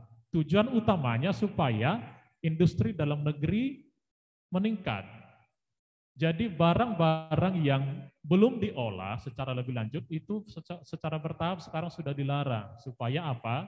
Supaya pelaku usaha negara kita itu termotivasi untuk memproses lebih lanjut lagi barang tambang itu sebelum diekspor. Sudah dilarang mulai secara bertahap. Pertama mulai dari tahun lalu nikel, kemudian dari tahun ini bauksit, dan nanti akan diluncurkan ke produk barang-barang tambang yang lain. Dan pemerintah menargetkan sebelum 2024 lebih dari 40 pabrik smelter sudah harus dibangun untuk memproses ini sebelum diekspor gitu. Jadi itu tujuannya biaya keluar itu. Next. Cukai. Nah, ini tadi sudah dibahas oleh teman kita. Jadi apa yang disampaikan tadi sudah sangat menggambarkan. Cukai adalah pungutan negara yang dikenakan terhadap barang tertentu karena sifat dan karakteristiknya. Apa itu sifat dan karakteristiknya? Barang seperti apa yang dikenakan cukai? Pemakaiannya dapat menimbulkan dampak negatif bagi masyarakat dan lingkungan. Jadi barang-barang yang memiliki dampak negatif bagi masyarakat dan lingkungan sebenarnya sangat perlu dikendalikan melalui pengenaan cukai supaya dampak negatif tadi bisa dikurangi. Saya yakin teman-teman semua sudah pernah mendengar istilah eksternalitas negatif itu ya. Pernah nggak? Sudah pernah belajar itu ya, eksternalitas negatif. Jadi untuk mengurangi itu dikenakanlah pihak cukai supaya barang itu semakin mahal. Dengan demikian masyarakat akan semakin sedikit membelinya dengan harapan dampak negatif tadi bisa ditekan. Tadi sudah disampaikan contohnya ada rokok, ada minuman mengandung etil alkohol, ada etil alkohol. Nah, kita akan diskusi sedikit teman-teman. Kita akan simulasi dulu bagaimana proses politik di negara kita ini berjalan. Jadi coba next. Nah, ini sekarang 3 kelompok produk yang dikenakan cukai yang disebut dengan barang kena cukai tadi. Sekali lagi, karena barang-barang ini mengandung dampak negatif bagi masyarakat, sehingga perlu dikenakan pungutan supaya mahal, supaya masyarakat semakin sedikit membelinya. Nah, teman-teman coba, mungkin Bapak Ibu juga boleh nanti berpendapat. Selain barang yang 3 ini, di negara kita barang apa lagi yang menurut teman-teman perlu dikenakan cukai supaya mahal, supaya penggunaannya dikurangi, supaya dampak negatifnya berkurang? Ada yang bisa menyebutkan contoh barang lain selain yang 3 ini? Selain rokok? Ya, silakan. Barang apa saja?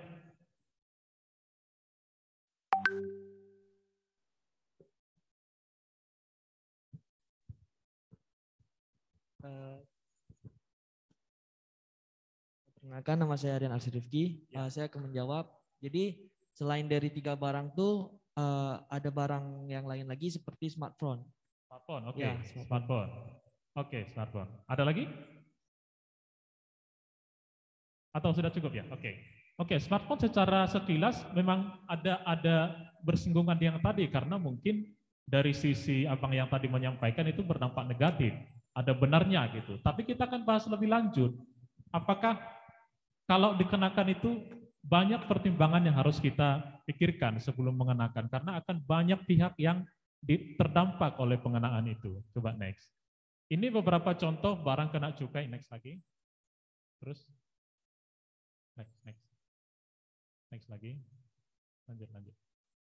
Ada beberapa contoh barang kena cukai yang dikenakan di negara-negara tetangga kita. Ini cukup banyak. Jadi di Indonesia hanya ada yang 3 tadi masih. Nanti plastik sedang dikaji sekarang dan mungkin dalam tahun ini wacananya akan tapi kita belum tahu. Nanti kita lihat masih wacana plastik.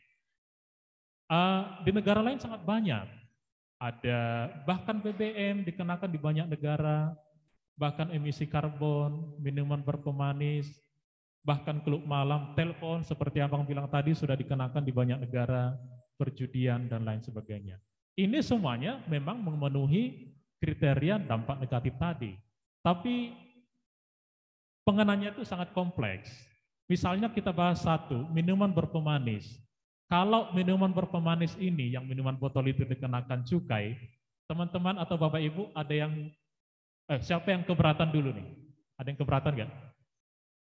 Kalau minuman berpemanis, minuman botol-botol itu, nggak ada contohnya di sini. Yang kita beli di warung-warung itu dikenakan cukai, sehingga dia mahal.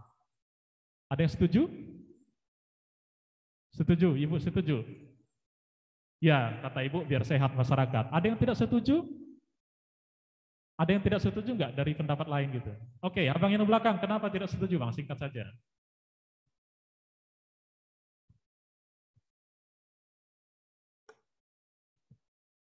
Jadi ini contohnya betapa sulitnya mengambil itu karena banyak pertimbangan yang harus gini. Kita lingkungan kecil aja sudah berbeda pendapat gitu.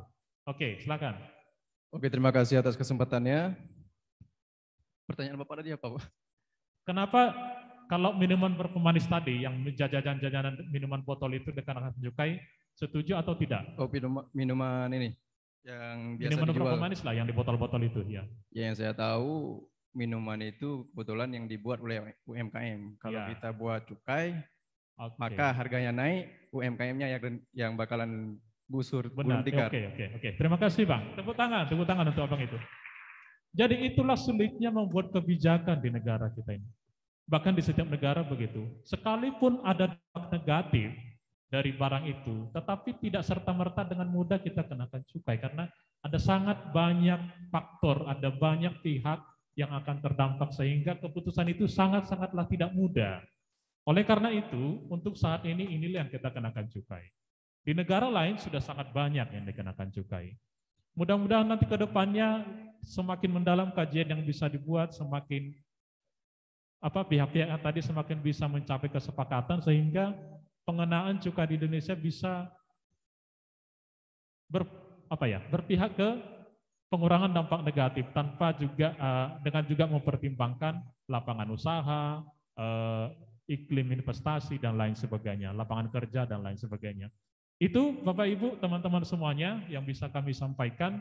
Jadi ini menggambarkan bagi kita dan nanti yang akan kita bahas lebih lanjut lagi bahwa apa yang kita pelajari selama ini di buku itu sesuatu yang nyata.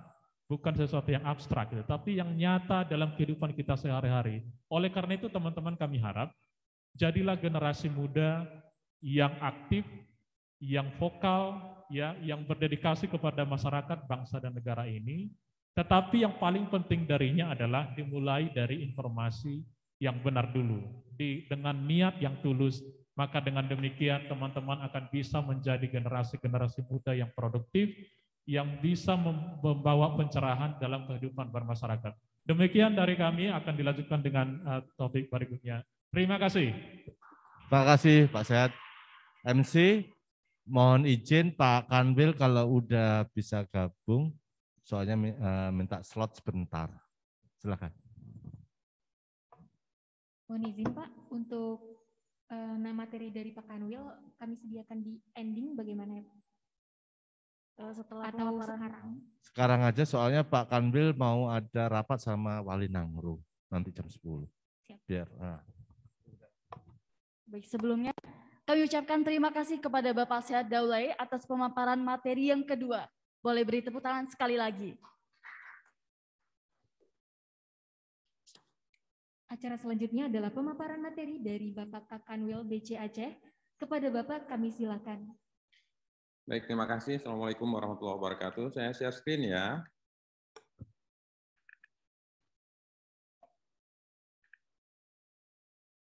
Baik, sudah terlihat?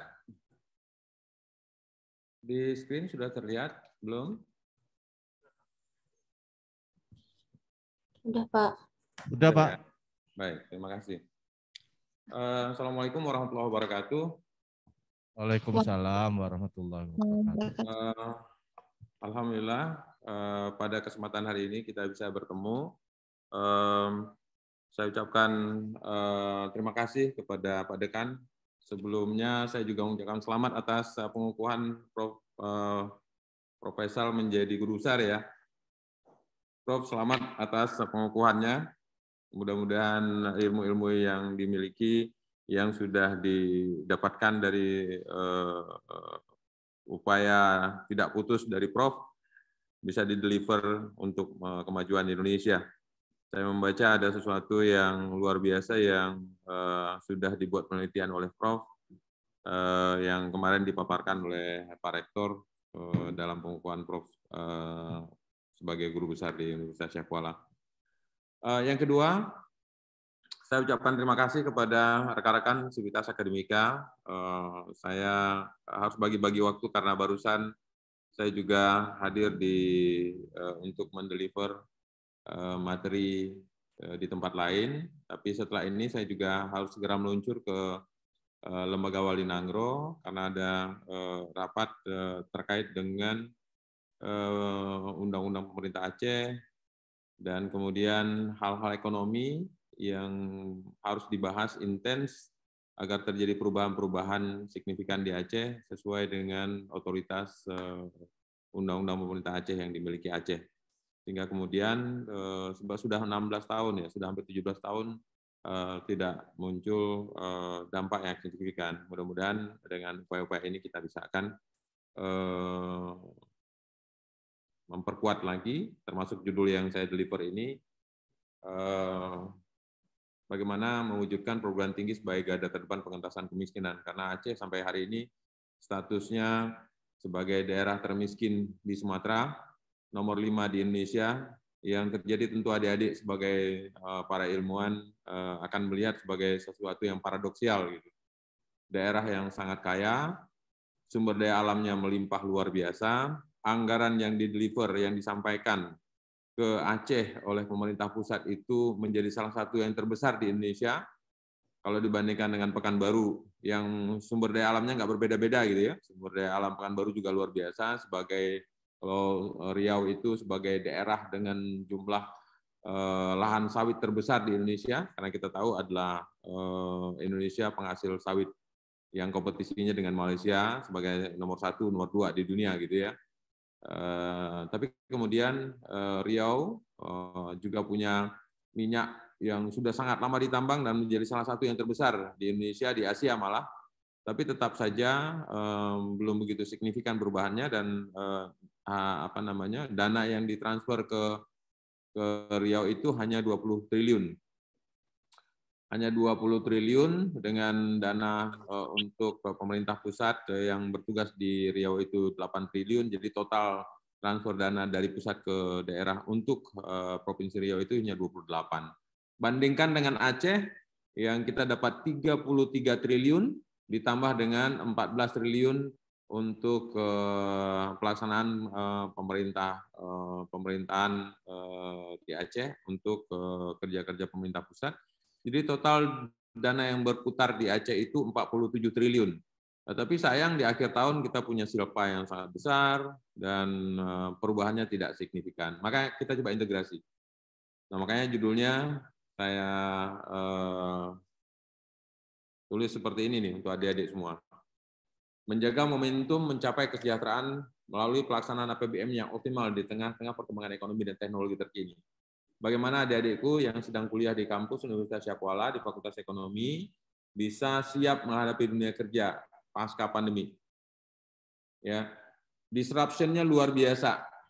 Kalau disruption kemarin itu disruption atau ketidakseimbangan atau gangguan gitu ya, akibat mekanisasi dari perubahan teknologi dan digitalisasi yang membuat kerja-kerja konvensional yang dilakukan sebelum ini harus diubah. Ya, kita dulu tidak pernah dikenal e-commerce, sekarang sudah e-commerce, sekarang masuk kripto, kemudian dulu kita kenal uang giral, sekarang sudah masuk ke blockchain, dan terakhir juga perubahan-perubahan luar biasa dari e-commerce gitu ya. Sesuatu yang pada saat adik-adik masih SD nggak dikenal itu, atau adik-adik masih SMP nggak dikenal, tapi sekarang dengan sangat cepat berubah luar biasa. Tapi ada disruption yang jauh lebih luar biasa di tahun 2019 ketika ada pandemi. Yang ini mengganggu stabilitas seluruh dunia. Dan kemudian cash flow yang terjadi di sebuah negara itu berubah luar biasa, tetapi kita harus siap ya dengan situasi itu. Karena kejadian seperti ini bukan hanya pertama. Ada Black Death ya yang puluhan tahun sebelum ini. Kemudian ada kolera, ada polio, ada kemudian tuberkulosa.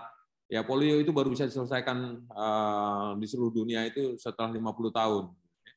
Tapi kemudian juga ada TBC gitu. Sampai kemudian dia turun melemah dan kemudian manusia jadi cukup mampu bertahan menyesuaikan diri dengan TBC dan banyak sekali. Jadi yang dikenal TBC itu bukan hanya TBC seperti orang batuk begitu, tapi juga ada TBC tulang, TBC paru gitu ya, yang kemudian berakibat fatal pada diri seseorang. Nah, salah satu disruption terbesar di 2 tahun terakhir ini adalah pandemi. Tapi kemudian kita harus siap untuk menghadapi itu, dan kita harus menyesuaikan banyak aspek, banyak kegiatan. Even salah satunya adalah bagaimana kemudian pola-pola online seperti ini sudah menjadi kelaziman. Dulu dipahamkan bahwa mendeliver materi itu sesuatu yang harus face to face, tapi dalam 4 tahun yang lalu ada sebuah kajian di dunia internasional yang mengatakan bahwa perguruan tinggi terkenal di dunia, perguruan tinggi ternama di dunia dalam tempo 50 tahun itu bisa kolaps ketika dia tidak melakukan perubahan-perubahan, sebab sekarang banyak sekali mekanisasi dan mekanisme pelaksanaan belajar mengajar yang diubah. Maka kemudian kita bisa mencari atau mendownload atau buka di YouTube banyak sekali kelas-kelas online dari profesor-profesor yang dulu sangat sulit kita datangkan untuk live class gitu. Jadi kelas langsung. Saya pernah mengikuti sebuah kelas oleh seorang peraih Nobel di Bali, yang untuk mendatangkan beliau itu kita mesti buat appointment, ya, mesti buat janji 2 tahun sebelumnya gitu. Nah, seorang ahli ekonomi dunia yang meraih hadiah Nobel itu kita datangkan di Bali, dan kemudian semua orang excited. Tapi sekarang untuk memperoleh kelas-kelas beliau itu bisa langsung saja dengan YouTube kita bisa peroleh gitu ya.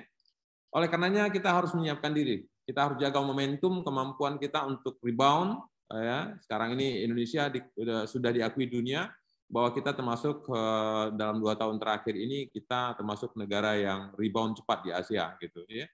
Dan kita bisa mempersiapkan meskipun tidak ada sebuah garansi bahwa kita bukan tidak mungkin akan diserang ulang gitu oleh pandemi ini. Tinggal kesiapan kita untuk menyesuaikan diri dengan situasi yang bertumbuh. Adik-adikku sekalian, dalam situasi suasana seperti ini, saya ingin terangkan, tadi sudah diterangkan banyak sama teman-teman tentang masalah APBN, saya ingin kuatkan lagi, bahwa APBN itu adalah sesuatu yang kita harus siapkan dan kita nggak boleh berhenti. Makanya di dalam masyarakat kompetisi seperti sekarang, ya, there is no resting place.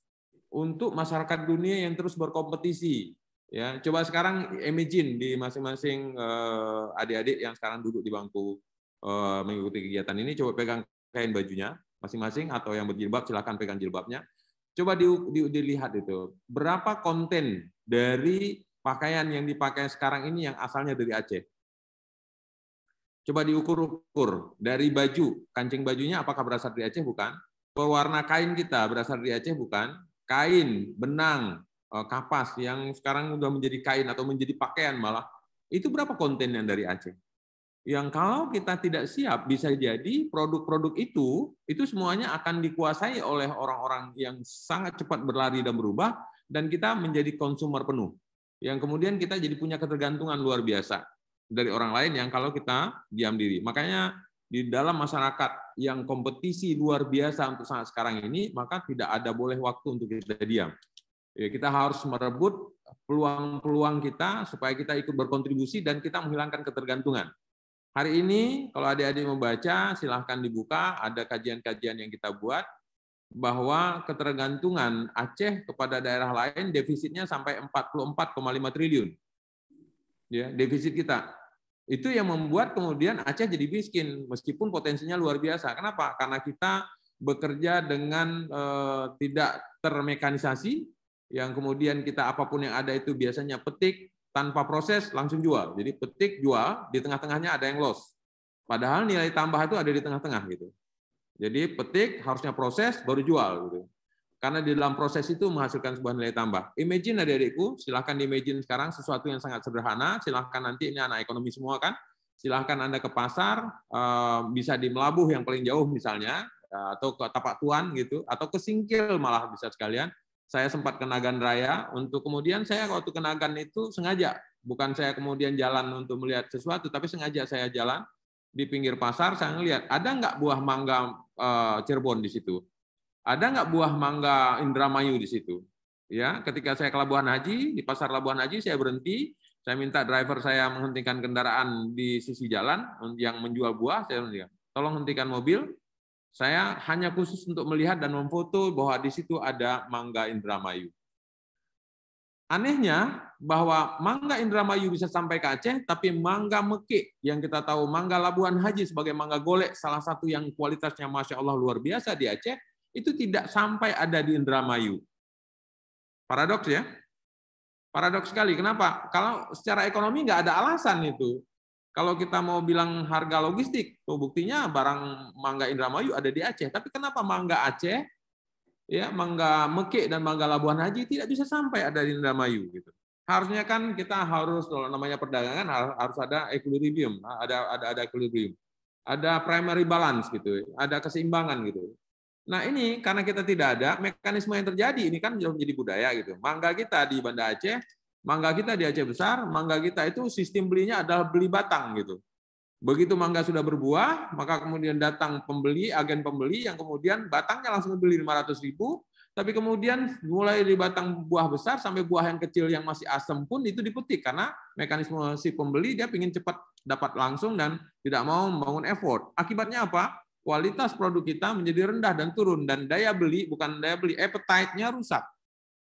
Akibatnya jadi tidak berkualitas itu. Karena kenapa nih? Kita beristirahat, kita nggak mau menambah effort sehingga kita ingin beristirahat itu. Karena kita ingin mencari tempat-tempat untuk resting place. Maka lihatlah sekarang di mana resting place kita paling banyak.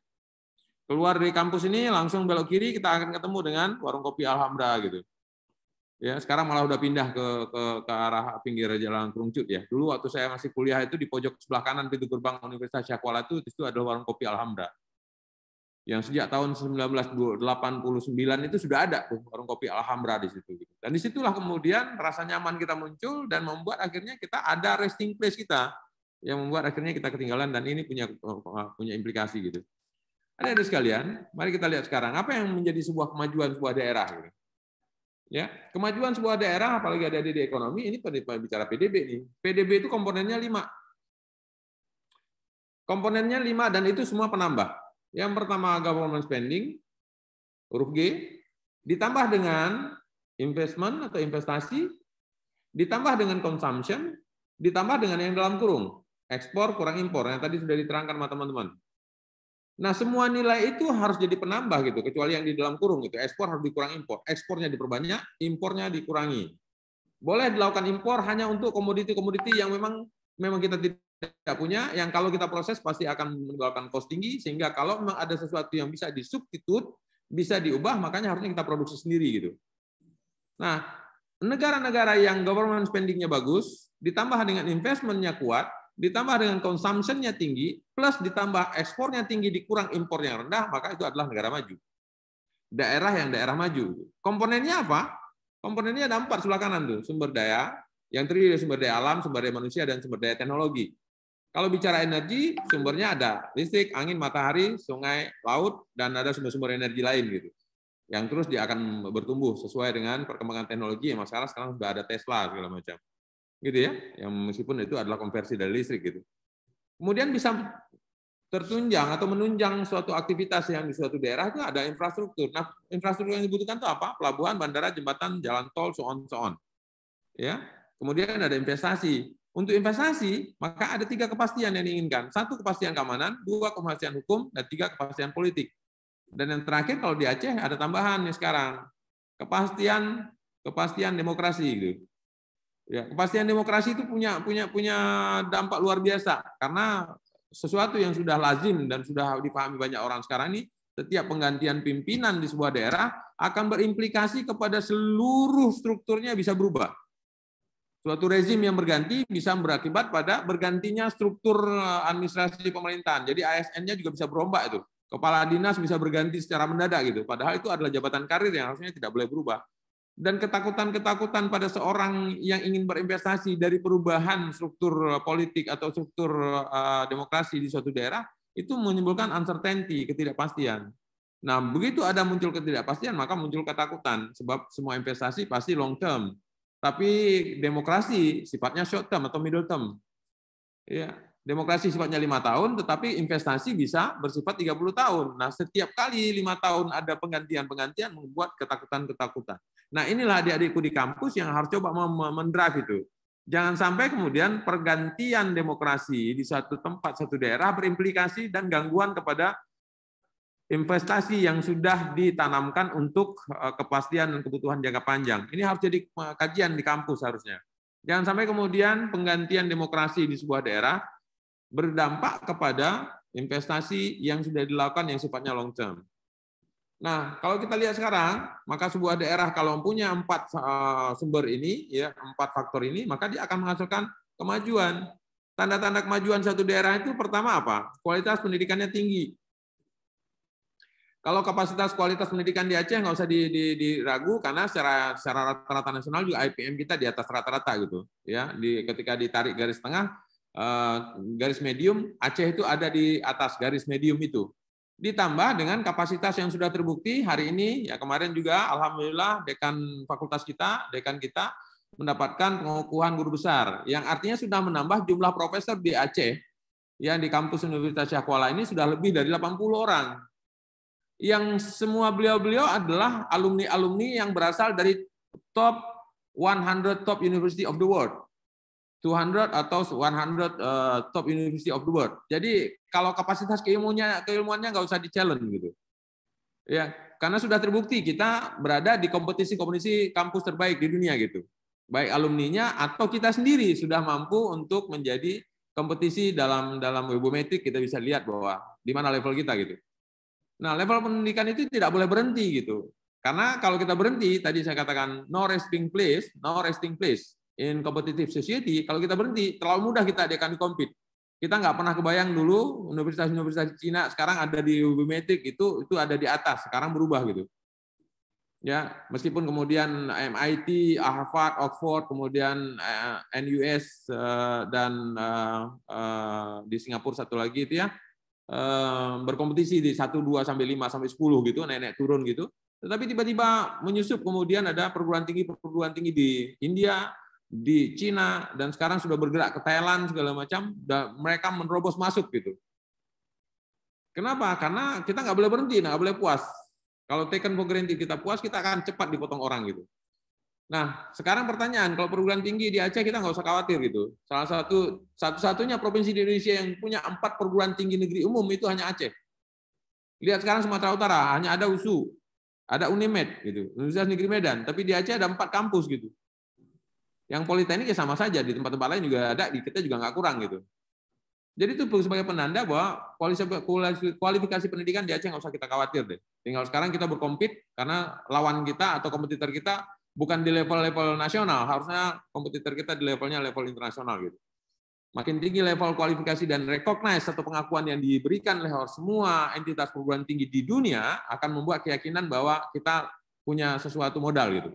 Yang kedua, standar layanan kesehatan di sebuah tempat, sebuah daerah, sebuah negara akan dikatakan sebagai daerah maju kalau standar kesehatannya tinggi. Kalau ini saya masih sesuatu yang saya harus compete gitu. Kita harus challenge nih bahwa kualitas pelayanan kesehatan di Aceh masih tidak cukup firm untuk kita akui sebagai standar layanan tinggi gitu. Masih banyak komplain, masih banyak keluhan, dan masih banyak terjadi malpraktek so on gitu. Artinya standar kita sebagai bukti bahwa banyak orang Aceh, orang Medan, orang Sumatera Utara, orang Riau, dan orang Padang yang kemudian memilih berobat ke Malaysia, dan penerbangan ke Malaysia itu pada saat sebelum pandemi sangat tinggi dan diisi oleh orang-orang yang ingin berobat ke Malaysia. Artinya ada standar yang kita ingin dapatkan lebih baik di negara lain gitu. Dan Malaysia sudah menjadikan kesehatan layanan rumah sakit sebagai bagian dari tourism. Jadi health tourism sudah menjadi agenda nasional mereka gitu, dan itu jadi alat untuk menambah pendapatan per kapita mereka. Jadi ini yang harus kita challenge dan itu harus kita drive, kita dorong terus agar layanan kesehatan di Aceh itu harus tinggi kalau kita ingin berstandar sebagai daerah maju. Nah, yang terakhir ini yang lebih challenging lagi dan lebih tidak punya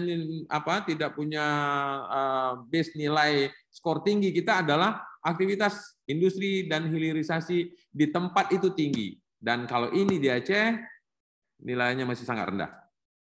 Lihatlah Hong Kong, lihatlah Taiwan, ya, negara-negara yang kegiatan hilirisasi dan industrinya sangat tinggi. Industri bukan saja hanya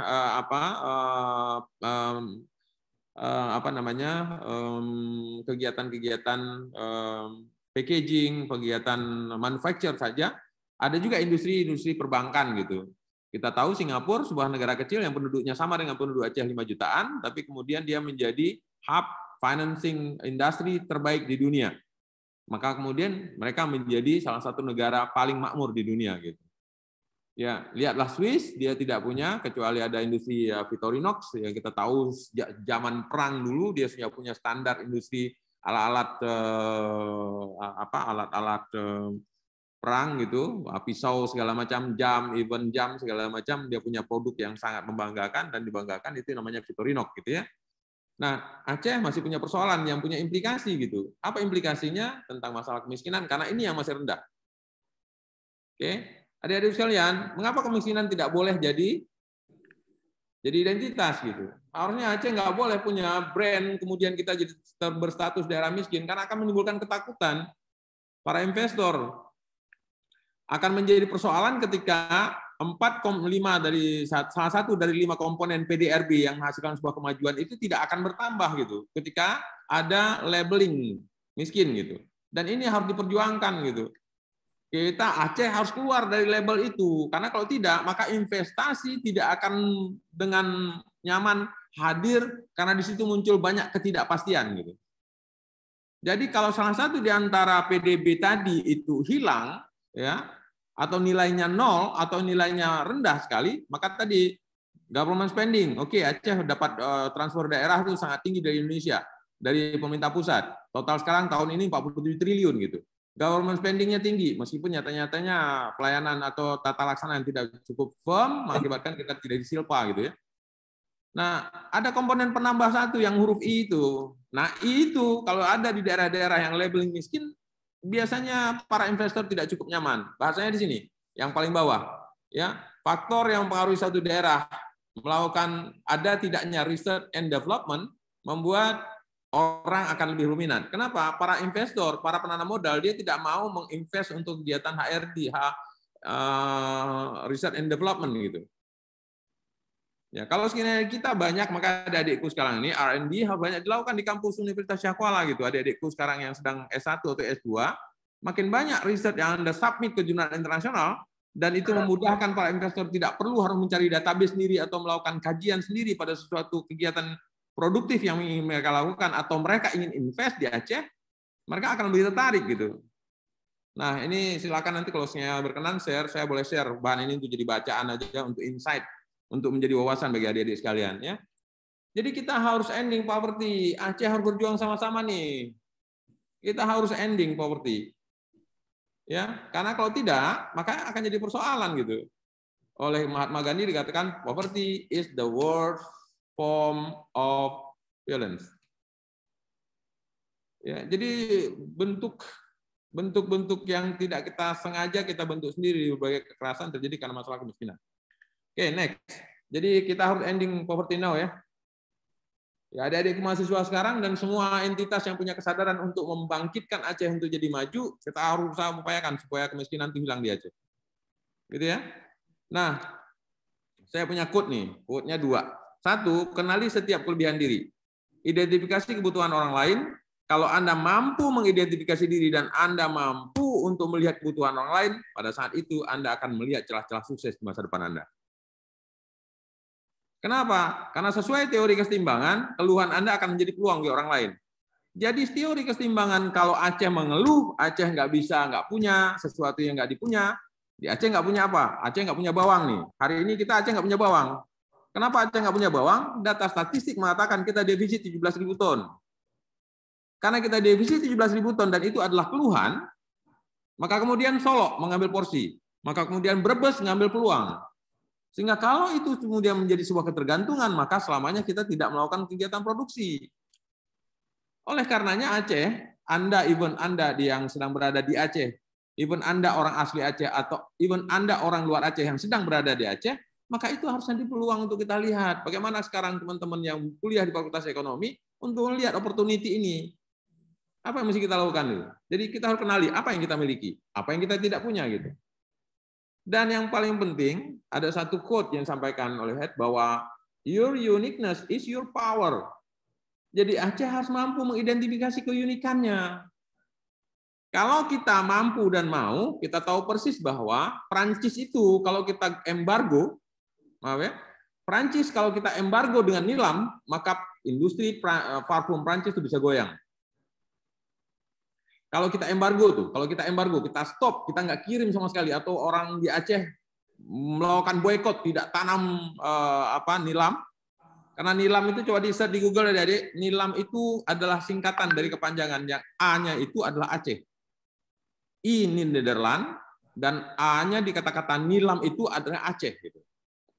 Jadi itu kata-kata nilam yang dipahami sudah menjadi status bahasa Indonesia, itu kata-kata nilam sebagai tumbuhan itu yang namanya aslinya adalah pacoli. Itu A itu nilam itu A-nya huruf Aceh itu. Silakan search di Google.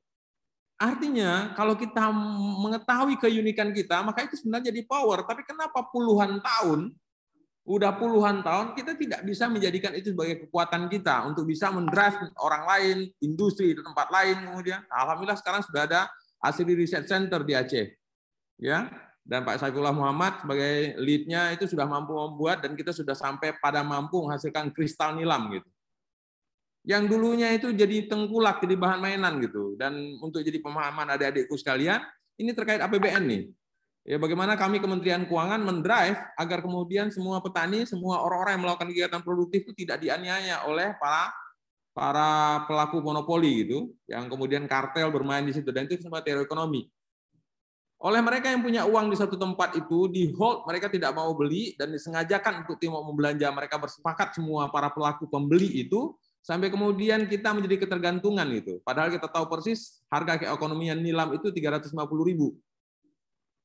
Tapi nyatanya mereka tidak mau beli sama sekali. Semua mereka kompak tidak mau beli. Sampai kemudian mendekati waktu-waktu tertentu, jam masuk kuliah atau jam mulai masa belajar atau waktu mulai awal tahun kuliah, tahun ajaran baru, atau mendekati hari-hari besar keagamaan. Itu mereka tahu persis tentang kebutuhan masyarakat pasti akan naik. Nah, itu dimanfaatkan oleh mereka, menyengaja mereka menjadikan kartel gitu, sampai kemudian mereka tidak mau beli. Tapi kemudian masyarakat mau tidak punya pilihan karena mereka butuh sekali uang, dan kemudian mereka memaksa untuk menjual barang mereka dan mereka beli harga di bawah harga keekonomian. Dan itu berlangsung sudah bukan setahun, 2 tahun, dan sudah puluhan tahun. Maka kemudian masyarakat terpaksa menanam karena nggak punya pilihan. Begitu ditanam, pada saat pasca panen, harga keekonomian 350.000 tapi di hold dan tidak dibeli oleh pembeli akhir atau end user sementara ya, bukan karena end user akhir itu betul-betul di Perancis, tapi para pelaku supply chain di kita, yang kita sebut boleh dikenal sama adik-adik, mungkin dalam cerita ekonomi juga adik-adik akan kenal namanya middleman, ya, para pelaku supply chain, kemudian mereka tidak beli, dan pada saat hari besar, hari awal masuk kuliah, mereka kemudian hari masuk awal tahun belajar, mereka paksa sampai kemudian orang menjualnya dengan harga sampai 200.000 gitu. Mendekati puasa, bulan puasa, mendekati lebaran di Aceh, dan kemudian sudah ditumpuk oleh petani itu, tapi kemudian oke, silakan kalau kalian menjual, harga yang kami mau beli 200.000. Tapi karena petani kita tidak punya pilihan, dia terpaksa menjual dengan harga di bawah nilai keekonomian. Ini harus menjadi sesuatu yang menjadi tantangan bagi adik-adikku nih. Buat riset adik-adik, coba buat riset. What we should do, apa yang mesti kita lakukan gitu supaya kemudian ini bisa kita selesaikan. Jangan sampai kemudian keunikan kita tidak menjadi power kita. Your uniqueness right now, Aceh uniqueness, not making Aceh great. Keunikan Aceh tidak membuat Aceh itu besar. Keunikan Aceh tidak membuat Aceh itu hebat. Adik-adikku sekarang silakan lakukan riset nih. Ya, silakan lakukan riset bisnis di Aceh. Bahwa hari ini potensi perikanan Aceh adalah 1,7 juta ton. Yang sekarang dieksplor itu hanya 299.000, dan kita masih punya potensi yang loss belum diberdayakan 1,4 juta ton every single year. Aceh punya apa yang kita sebut dengan rotan manau. Yang rotan manau itu hanya dimiliki Aceh, yang bagian tengah dari inti rotan itu berwarna merah, dan itu tumbuh tunggal, bukan dalam bentuk rumpun gitu. Dan itu adalah hutan rotan terbaik di dunia, tapi kemudian tidak menjadi alat keunikan yang bisa mendrive Aceh menjadi great. Even yang lain, bahwa Aceh sekarang ini memproduksi 1,2 juta ton CPO, tapi hari ini tidak ada pabrik minyak goreng di Aceh. Till now. How come? Nah, ini sesuatu yang menjadi tanggung jawab kita bersama, apa yang mesti adik-adikku pahamkan gitu, supaya ini bisa menjadi ala-ala perubahan bagi Aceh gitu. Nah, tidak dipahamkan ada sesuatu yang tidak unik di Aceh, tetapi kemudian dipaksakan dibangun. Apa yang dipaksakan dibangun? kita paham bahwa Aceh adalah daerah dengan tingkat cuaca hujan panjang, dan tingkat curah hujan panjang itu mengakibatkan tidak bagusnya tumbuh tebu di Aceh. Tapi kemudian pernah di masa lama kemudian dibangun pabrik tebu di Cetgiri. Nah, pabrik tebu di Cetgiri dibangun itu, kemudian rendemennya tidak bagus, tapi ketika rendemen tidak bagus, nggak worth it kalau perusahaan itu dijalankan, karena rendemennya hanya 7. Sementara pabrik tebu, rendemen minimal itu baiknya adalah 9. Baru kemudian muncul sebuah nilai produktivitas dan nilai keekonomian dari sebuah kegiatan industri bisa berjalan. Maka wajar kemudian kalau itu ditutup. Di pabrik Cetgiri ditutup, tapi sampai sekarang tidak ada upaya lain untuk melakukan riset. Padahal ada teknologi yang sekarang sudah digunakan Australia. Could you imagine, Australia adalah daerah kering, tapi sekarang menjadi penghasil tebu. Kenapa? Padahal itu adalah keuntungannya. Mereka pakai irigasi. Selama 7 bulan tebu itu diirigasi dan tumbuh dengan masa tumbuh cukup baik, tapi setelah 7 bulan, seluruh air yang dialirkan dalam irigasi kebun tebu itu dihentikan dan kemudian dibiarkan tebu itu panas sepanas-panasnya. Dan itu adalah cara untuk membuat glukosa di dalam batang tebu itu tumbuh, dan kemudian hasilnya membuat rendemen tebu yang ditanam di Australia itu bisa sampai 12-13. Artinya di setiap 100 ton tebu cane, batang tebu yang diproses menjadi tebu itu menghasilkan 12 ton gula. Ini yang harusnya menjadi kajian kita di Aceh yang membuat kita punya keunikan. Aceh besar adalah yang unik daerahnya, dan itu sebenarnya bisa jadi daerah penanaman tebu. Tapi belum ada kajian-kajian ke arah sana. Oke, adik-adik sekalian. Your future tidak kemudian diramalkan. Harus kita ciptakan. Start from now. Start from your table, your chair. Nggak bisa ditunggu. Makanya Bu Susi, mantan Menteri Perikanan, mengatakan, tolonglah mahasiswa-mahasiswa Aceh, kurangkanlah jam duduk di warung kopi. It's fine. Oke. Fine untuk kita nikmati, tetapi jangan terlalu lama dong. Jangan terlalu lama kita nikmati gitu. Kita nikmati di warung kopi, fine, bagus, nggak apa-apa, kita leisure time. That your time, me time. Nggak apa-apa, tapi kalau kelamaan kan sayang gitu. Jadi kalau biasanya duduk 2 jam, ya udah 15 menit lah. Jadi sekali minum hangat 15 menit, kemudian kita lakukan aktivitas produktif gitu. Kalau tidak, kelamaan kita di situ, namanya nyaman, berada di zona nyaman, kita nggak mau pingin keluar, akhirnya terlalu banyak wasting time. Ini dia. For first step, very hard. For first step, always hardest. Very hard. But after that, second step, third step, fourth step, fifth step maksud saya, maka itu akan dapat banyak kemudahan. Tapi untuk memulainya, memang harus ada sebuah upaya ekstra untuk kita bisa menjadi. Banyak sekarang mengatakan ya, there is no way. Yes, correct. You agree with that? There is no way. Tetapi tugas kita adalah try to create our way. Memang nggak ada jalan. Sepertinya Ubuntu sekarang nih. Aduh, ini undang-undang pemerintahan Aceh UPA udah 16 tahun, kenapa nggak jalan-jalan nih? Freeport Sabang sudah ditetapkan sejak 22 di tahun 2000, tapi sampai tahun 2021 kenapa nggak bergerak-bergerak gitu? Seolah-olah nggak ada jalan. Nah, tugas kita adalah meng-create jalan itu supaya kita bisa hadir. Karena kalau sepertinya kita nganggap nggak ada jalan, orang lain memandang jalannya terlalu luas, tapi kita menutup jalan. Atau jalan di depan kita sepertinya itu tutup. Sementara orang luar melihat kita, jalannya terlalu luas gitu. Pilihan ada di kita nih, sebelah kanan, adik-adikku mahasiswa, teman-teman Sivitas Akademika, silakan pilihan ada di sebelah kanan, pojok gambar ini. Pilihan kita duduk berdiam, atau kita try jadikan hambatan kita jadi anak tangga supaya kita ada di atas. Bagi orang yang sudah pasrah, mengatakan, oke, I'm surrender, kita nyerah deh, nggak punya itu deh. Nggak apa-apa, fine, itu pilihan kita. Tapi ada orang berprinsip, ya nggak apa-apa, hambatan ini, dinding ini sebagai penghambat, saya akan jadikan tapak anak tangga supaya saya bisa ke atas. Dan ujung-ujungnya step. Dan tentu extraordinary effort untuk itu, dan kita akan melewati tangga dan kita naik ke atas. Keluar kita dari masalah. Ini anchor dari CEO Coca-Cola, dia bilang nih, imagine 5 as a game in which you are juggling some 5 balls to the air. Nah, 5 bola itu hanya 1 yang boleh dijadikan bola karet. Sedang Anda kuliah, sedang Anda bekerja, sedang Anda bangun sebuah upaya untuk menggapai cita-cita, that is our rubber ball. Gitu ya. Tetapi Yang sisa yang lain tuh, family, health, friend, and spirit, itu adalah bola kaca yang harus kita rawat dan nggak boleh di-juggling. Waktu jugglingnya, waktu melemparin bola itu juga harus sangat dijaga baik-baik. Karena kalau kita juggling, sampai kemudian jatuh, pecah, dia nggak bisa kembali ke bentuk semula. Sementara bola karet itu, jugglingnya sama seperti anak-anak yang perempuan ini kan ada banyak yang putri nih. Seperti waktu anak Anda di SD dulu main bekel gitu. Yang dengan kerang yang dibulak-balik itu. Jadi kalau Anda ingin membalikkan kerang yang 6 biji atau 6 buah itu sedang tertutup, maka Anda juggling, Anda lemparkan bola karet itu tinggi-tinggi supaya kemudian waktu saat dia bounce, saat dia mendal, bahasanya itu, Anda masih sempat untuk membuka ke 6 itu gitu. Jadi artinya ketika Anda sedang kuliah, Anda sedang memegang bola karet nih. Yang kalau bola karet ini Anda jadikan layaknya bola kaca, nggak Anda lempar tinggi, you get nothing.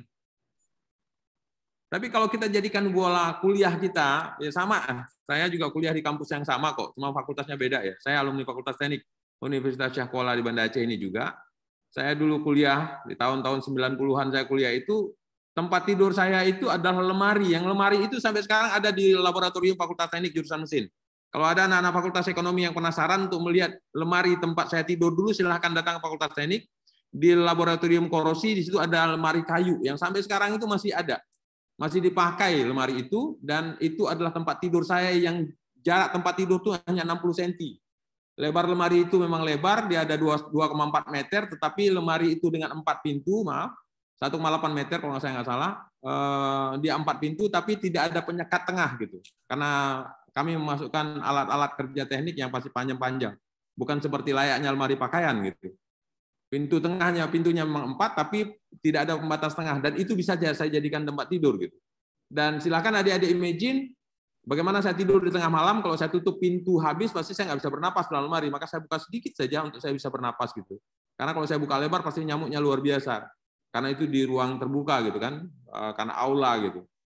Ya, ruang kerja Fakultas Teknik itu kan lab besar gitu, yang seperti aula gitu. Dan itu kalau adik-adik imagine ingin membuktikan, melakukan pembuktian, silahkan Fakultas Teknik jurusan mesin, di laboratorium korosi masih ada lemari yang lebarnya 1,8 meter, dan itu lemari kayu sampai sekarang masih ada. Silahkan dibuktikan. Kenapa? Karena pada saat itu saya jadikan kuliah saya itu sebagai rubber gitu, bola karet. Yang ada waktu tertentu mata kuliah tertentu yang saya menjadi asisten di sana gitu. Yang mata kuliahnya kalau pelajarannya silahkan salah satu mata kuliah yang bagi kami Fakultas Teknik itu masuk salah satu yang paling sulit itu. Kemudian halamannya ketika ditanya orang lain saya tahu ada di halaman berapa. Ketika subjek itu ditanyakan seseorang saya bilang itu halamannya halaman 72 deh, coba buka deh. Kalau nggak salah saya ada di halaman 72 di alinea bawah deh, di bagian bawah itu. Ya seperti kalau sekarang ada yang paham atau pernah dengar tuh seperti Ustadz Adi Hidayat, kurang lebih seperti itu. Bagaimana itu bisa terjadi? Ya kita melaksanakan itu sebagai rubber gitu. Oke, next saya ingin sampaikan lagi. Your future like swimming cannot be learned by reading about it. Masa depan anak Fakultas Ekonomi yang ketika nanti Anda terima sertifikat Anda wisuda, gitu ya, nggak bisa dengan cukup dibaca. You need to do something. Ya, kalau Anda menggapai masa depan dengan membaca buku, itu sama seperti Anda berenang membaca buku oleh pengarang buku terkenal di dunia. Karena kita tahu kalau sekian pengarang buku terkenal yang paling baik di dunia itu adalah pengarang buku renang yang ditulis oleh Michael Phelps. Kenapa Michael Phelps? Karena dia adalah peraih 8 medali emas Olimpiade. Ya, tentu itu sebuah pengakuan dunia. Jadi kalau Michael Phelps yang menulis buku cara berenang yang baik, rasanya nggak ada orang nggak percaya karena dia adalah pelaku renang yang meraih penghargaan tertinggi di Olimpiade sampai 8 medali emas dia peroleh gitu. Nah, kalau kita membaca buku Michael Phelps tanpa aksi, setelah selesai membaca langsung pergi ke kolam renang, silahkan Anda pergi ke kolam renang setelah membaca buku Michael Phelps, seluruh teorinya Anda kuasai, silahkan datang ke kolam renang, lakukan sebuah tindakan, insya Allah Anda tenggelam. Sementara ada orang lain yang tidak membaca buku Michael Phelps sama sekali, at all dia tidak membaca buku Michael Phelps sama sekali, ya anak-anak yang di kampung yang menyeberang sungai tidak pernah membaca buku itu sama sekali, tapi dia try day by day, time by time, time by time, meskipun kemudian sempat terminum sedikit air sungai segala macam, tapi maybe after 1 week, dia langsung bisa berenang. Oke? Tapi yang paling bagus apa? Yang paling bagus adalah orang yang membaca teori, sama seperti adik-adikku yang sedang kuliah, do something in the action, tapi kemudian dikombinasi kedua-duanya, maka itu adalah jadi yang the best. Ada perenang alam, ada perenang by design, gitu ya. Dan yang paling bagus adalah seorang perenang yang dia punya talent, ya, dia punya talent, tapi kemudian dia combine dengan teori. Maka itu akan menjadi sangat luar biasa. How to get our future like swimming cannot be learned by reading about it. We need to do something. Ini deh, penelitian di Yale University mengatakan bahwa 3% alumnus yang menetapkan dan menuliskan impian mereka memiliki penghasilan 3 kali lipat, dibandingkan 97% dari yang kuliah hanya menjalankan aktivitas kuliah, ordinary activity, clerical activity, just come to the campus, ya, hanya untuk mengikuti aktivitas rutin. After they get the certificate, they get nothing. Kalaupun dia bekerja, dia dapat kerjaan, tapi cara mendapatkan penghasilannya berbeda dengan orang yang sejak pertama membuat sebuah resolusi. Dan resolusi itu dia pertahankan untuk di-achieve. How long? Maybe 5 years, maybe 10 years. Tapi kemudian orang yang bercerita, yang menetapkan sebuah impian besar, dia dapat. Depend on you. Saya bercerita karena sesuatu yang saya sudah lakukan, saya cita-citakan, saya buat, dan alhamdulillah sesuatu yang dulu saya pernah sebut-sebutkan bisa saya raih. Oke, menurut hasil studi Willis Tower Watson mengatakan bahwa talent management dalam talent management and reward yang ditulis sejak tahun 2014, 8 dari 10 perusahaan di Indonesia kesulitan mendapatkan lulusan perguruan tinggi yang siap pakai. Jadi mulai sekarang adik-adikku, teori yes, but we need to do something directly. Itu yang biasa membuat kita langsung keluar bisa jadi itu. Tapi kalau kita pegang teorinya saja, pegang sertifikat, langsung keluar, nggak mudah. Oke? Career choices are life choices, take them seriously. Ya, karir Anda dalam bekerja harus Anda seriuskan. Kalau Anda tidak serius, kita berada di jalan salah. Oleh karenanya, do it right. Saya percepat. Setiap perubahan yang Anda lakukan dalam hidup Anda akan berhadapan dengan 5 kelompok manusia. Setiap sesuatu yang Anda putuskan hari ini, apalagi yang ekstrim yang Anda putuskan, Anda ingin belajar kuat, luar biasa gitu, maka Anda akan berhadapan dengan 5 kelompok manusia. Kelompok pertama champions, kelompok kedua supporters, tapi 5 yang lain berseberangan dengan Anda. Jumlah yang mendukung Anda dengan jumlah yang berseberangan dengan Anda itu lebih besar yang berseberangan. For every change. Ini dalam sebuah teori change management description of individual and groups. Level of support-nya akan berbeda. Anda akan berhadapan dengan 5 kelompok, 7 kelompok, 2 men-support Anda, sementara yang sisanya malah berlawanan. Yang paling berat itu nanti kita akan ketemu dengan emigran, yang dia langsung meng-counter dan dia berseberangan dengan apa yang kita buat. Dia counter kita, dan kadang-kadang counternya ekstrim. Oke. Nah, adik-adikku sekalian, ketika Anda kuliah, Anda mesti dapatkan 4 ini. Kalau Anda dalam kuliah tidak dapat ini yang 4, maka Anda sedang berada di jalan yang salah. For every single student should be have this one, should be get this one. Kalau tidak, Anda sedang berada di jalan yang salah. Reason to study at the university, 1, getting power of knowledge. Jelas, dari sejak pertama kita masuk kampus fakultas ekonomi dan bisnis, kita ingin dapat keilmuannya. But the second, kita harus dapatkan academic life. Kalau kita tidak dapat academic life, maka itu jadi sebuah problem tuh. Jadi gaya hidup kita sudah gaya hidup akademisi gitu, cara hidup akademik gitu, yang caranya sudah harus ke sana gitu. Jadi kalau tidak, maka itu jadi sebuah salah tuh. Interaction between student and researchers is an essential part of the academic life. Nih kata-kata ini bukan lecture ya. Student and bukan lecture ya. Student and researcher. Jadi daya ingin tahu, curiosity untuk sesuatu yang ada tuh membuat Anda penasaran nggak ketika Anda habis baca teori, diberikan teori ekonomi, teori-teori tentang marketing, teori tentang akuntansi segala macam, di dalam implementasinya ada rasa penasaran nggak sesuatu yang ingin Anda riset?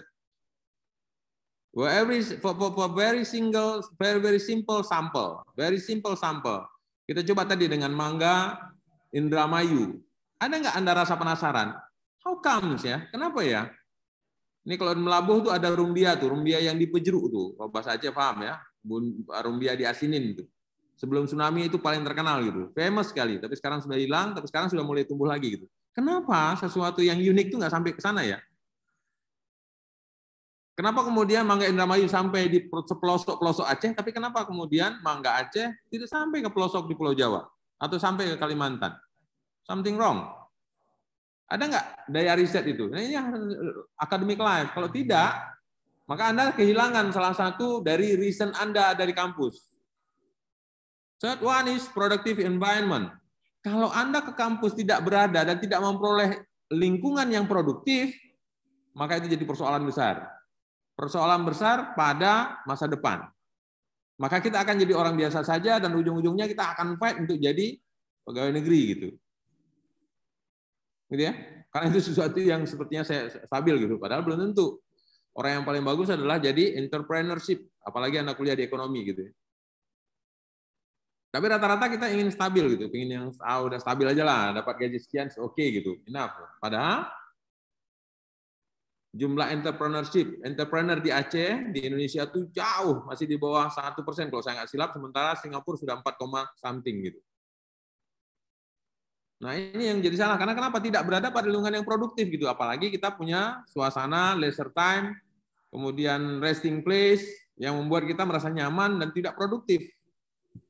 Kalau Anda ke kampus tidak dapat yang ketiga, 1, 2, 3 ini nggak dapat, maka ada masalah di dalam pencapaian masa depan. Last but not least, number 4 is about network. Kalau Anda ke kampus tidak mampu membangun jaringan, nah itu jadi problem. Karena dalam setiap pencapaian hidup, kita nggak bisa mencapai sendirian semata-merta gitu. Pasti karena kita makhluk sosial, kita butuh support. Even support paling kecil, support from our family. Karena kita makhluk sosial, maka diperlukan interpersonal skill. Nah, interpersonal skill, how to negotiate, how to persuade people, how to convince people, itu menjadi sebuah keniscayaan, kebutuhan gitu. Nah, kalau ini tidak didapat di kampus ketika Anda kuliah, mungkin directly tidak diberikan di mata pelajaran oleh dosen-dosen Anda gitu. Tapi kalau ini tidak Anda dapatkan dalam ini jadi problem. Tadi saya sampaikan kenapa kemudian saya tidur di kampus, saya tidur di dalam sebuah lemari, karena itu jadi keuntungan bagi saya. Kenapa? Karena saya jadi anak yang disayang oleh dosen-dosen saya, minimal karena saya disayang di sana, banyak saya disuruh macam-macam. Karena kalau setiap disuruh pasti ada kompensasi gitu. Apa kompensasi bagi saya? Pertama, makan siang saya gratis karena hampir semua dosen saya pasti nyuruh. Ya Pak, beliin nasi. Nggak mungkin saya nggak dibelikan nasi bungkus ketika mereka memakan nasi gitu. Keuntungan. Tapi kemudian saya punya jaringan dengan dosen-dosen saya karena saya dekat gitu. Dan karena disayang itu karena saya rajin gitu. Apa yang saya rajin? Sesuatu yang nggak banyak dikerjain oleh mahasiswa lain, saya kerjain gitu. Ketika saya lihat ruang dosen saya, kamar mandinya tidak bersih, maka tanpa diminta itu yang saya kerjain. Saya bersihkan. Semua kamar mandi dosen-dosen saya yang sikatin. Dan kalau sudah tidak ada alat pembersihnya, saya bilang, Pak, izin Pak, ada yang lebih-lebih nggak Pak? Kalau saya nggak ada dibeli, dibawa di rumah juga boleh Pak. Itu alat pembersih kamar mandi itu kotor Pak. Tapi itu kan dilihat tuh. Apa yang dilihat itu produktif gitu. Sesuatu yang ini anak kok rajin banget gitu. Bukan cari muka gitu. Bukan cari muka. Karena itu adalah bagaimana kita melihat keluhan orang lain jadi peluang bagi kita gitu. Ada sesuatu yang negatif, ada sesuatu yang kurang yang dilakukan oleh dosen, bukan oleh lingkungan, itu menjadi peluang bagi saya gitu. Bagaimana kemudian itu membuat sesuatu yang akhirnya menghasilkan sesuatu, networkingnya terbangun gitu. Jadi karena saya punya sesuatu gitu, maka kemudian dosen-dosen saya memberikan, oh kalau ini kamu ada di sini, ini kamu ada di sini. Adik-adikku, could you imagine kalau satu saat Anda bekerja di sebuah bank dan kemudian Anda punya problem yang kalau Anda tidak punya networking yang Anda bangun sejak Anda kuliah, begitu Anda punya masalah, Anda tanya ke anak buah, Anda malu. Tanya kepada orang yang tidak sealumni, Anda juga sepertinya ada tidak nyaman gitu kalau di discourage gitu. Tanya ke atasan, Anda akan dijudge gitu. Itu kan tugasmu, masa kemudian kamu tanya ke saya gitu. Akhirnya kemana yang paling bagus? Kalau kita punya networking, maka itu bisa menjadi solusi bagi kita pada semua masalah nanti ketika Anda bekerja. Sehingga kalau Anda di sebuah organisasi yang menjadi solver maker, maka akan banyak sekali trust yang muncul ke Anda dan Anda akan diberikan peluang-peluang pada jabatan-jabatan, tantangan, pekerjaan, dan challenge-challenge lebih besar yang membuat Anda menjadi besar. So ini 4 yang harus Anda ikutin dan ini harus Anda dapat. Kalau sekiranya ini belum Anda dapat di kampus, could you Kita coba lihatlah flashback ke kita udah dapat belum gitu. Mari introspeksi gitu. Silakan ya 4 ya. Getting power of knowledge, academic life, productive environment, and network. Kalau itu belum didapat, berarti you still have a problem. Ini persoalan Indonesia, PISA skor kita masih di bawah. Daya baca kita masih di bawah orang lain. For science, mathematics, and reading is one of the lowest among PISA participating country. This is Indonesian problem. Mudah-mudahan saya segera berubah. Saya percepat aja. Ini yang saya problem nih. Oke, enjoy your life, but don't kill your time too long in the coffee shop. Don't kill your time too long in the coffee shop. Maaf nih gambar-gambar tentang ini harus dibuat. Karena ini ada 5. 5 way to use your spare time wisely. Spend time with your family. That's the number 1. Second, learn a new business skill. This is important, very important for our future. This network with successful entrepreneur, brainstorm new ideas. Jadi kalau Anda sedang di kampus, ketemu dengan lingkungan produktif, maka yang dibahas di situ bukan ngomongin orang, tapi yang dibahas itu adalah ide. Makin banyak, yang terakhir makin banyak kita baca buku, makin banyak ide yang kita bisa cetuskan. Makin banyak kita baca buku, makin banyak ide yang bisa kita cetuskan ketika kita sedang berinteraksi dengan orang-orang yang produktif tadi. Ini dia 5 waktu yang harus kita siapkan. Spend time for this one. Oke. Adik-adik, saya ingin percepat saja karena waktu saya sebenarnya sudah lewat ini. Orang pandai yang tidak lincah atau agile akan sangat mudah dikalahkan orang-orang biasa yang membaca peluang. Saya belum masuk ke masalah APBN ya, saya belum masuk ke APBN, ini masih pengantar sebenarnya, tapi nanti diteruskan Pak Isnu deh. Oke. Let turning problem into the opportunity. Ini yang terjadi adik-adikku di gambarnya penting sekali di paling bawah nih Indonesia.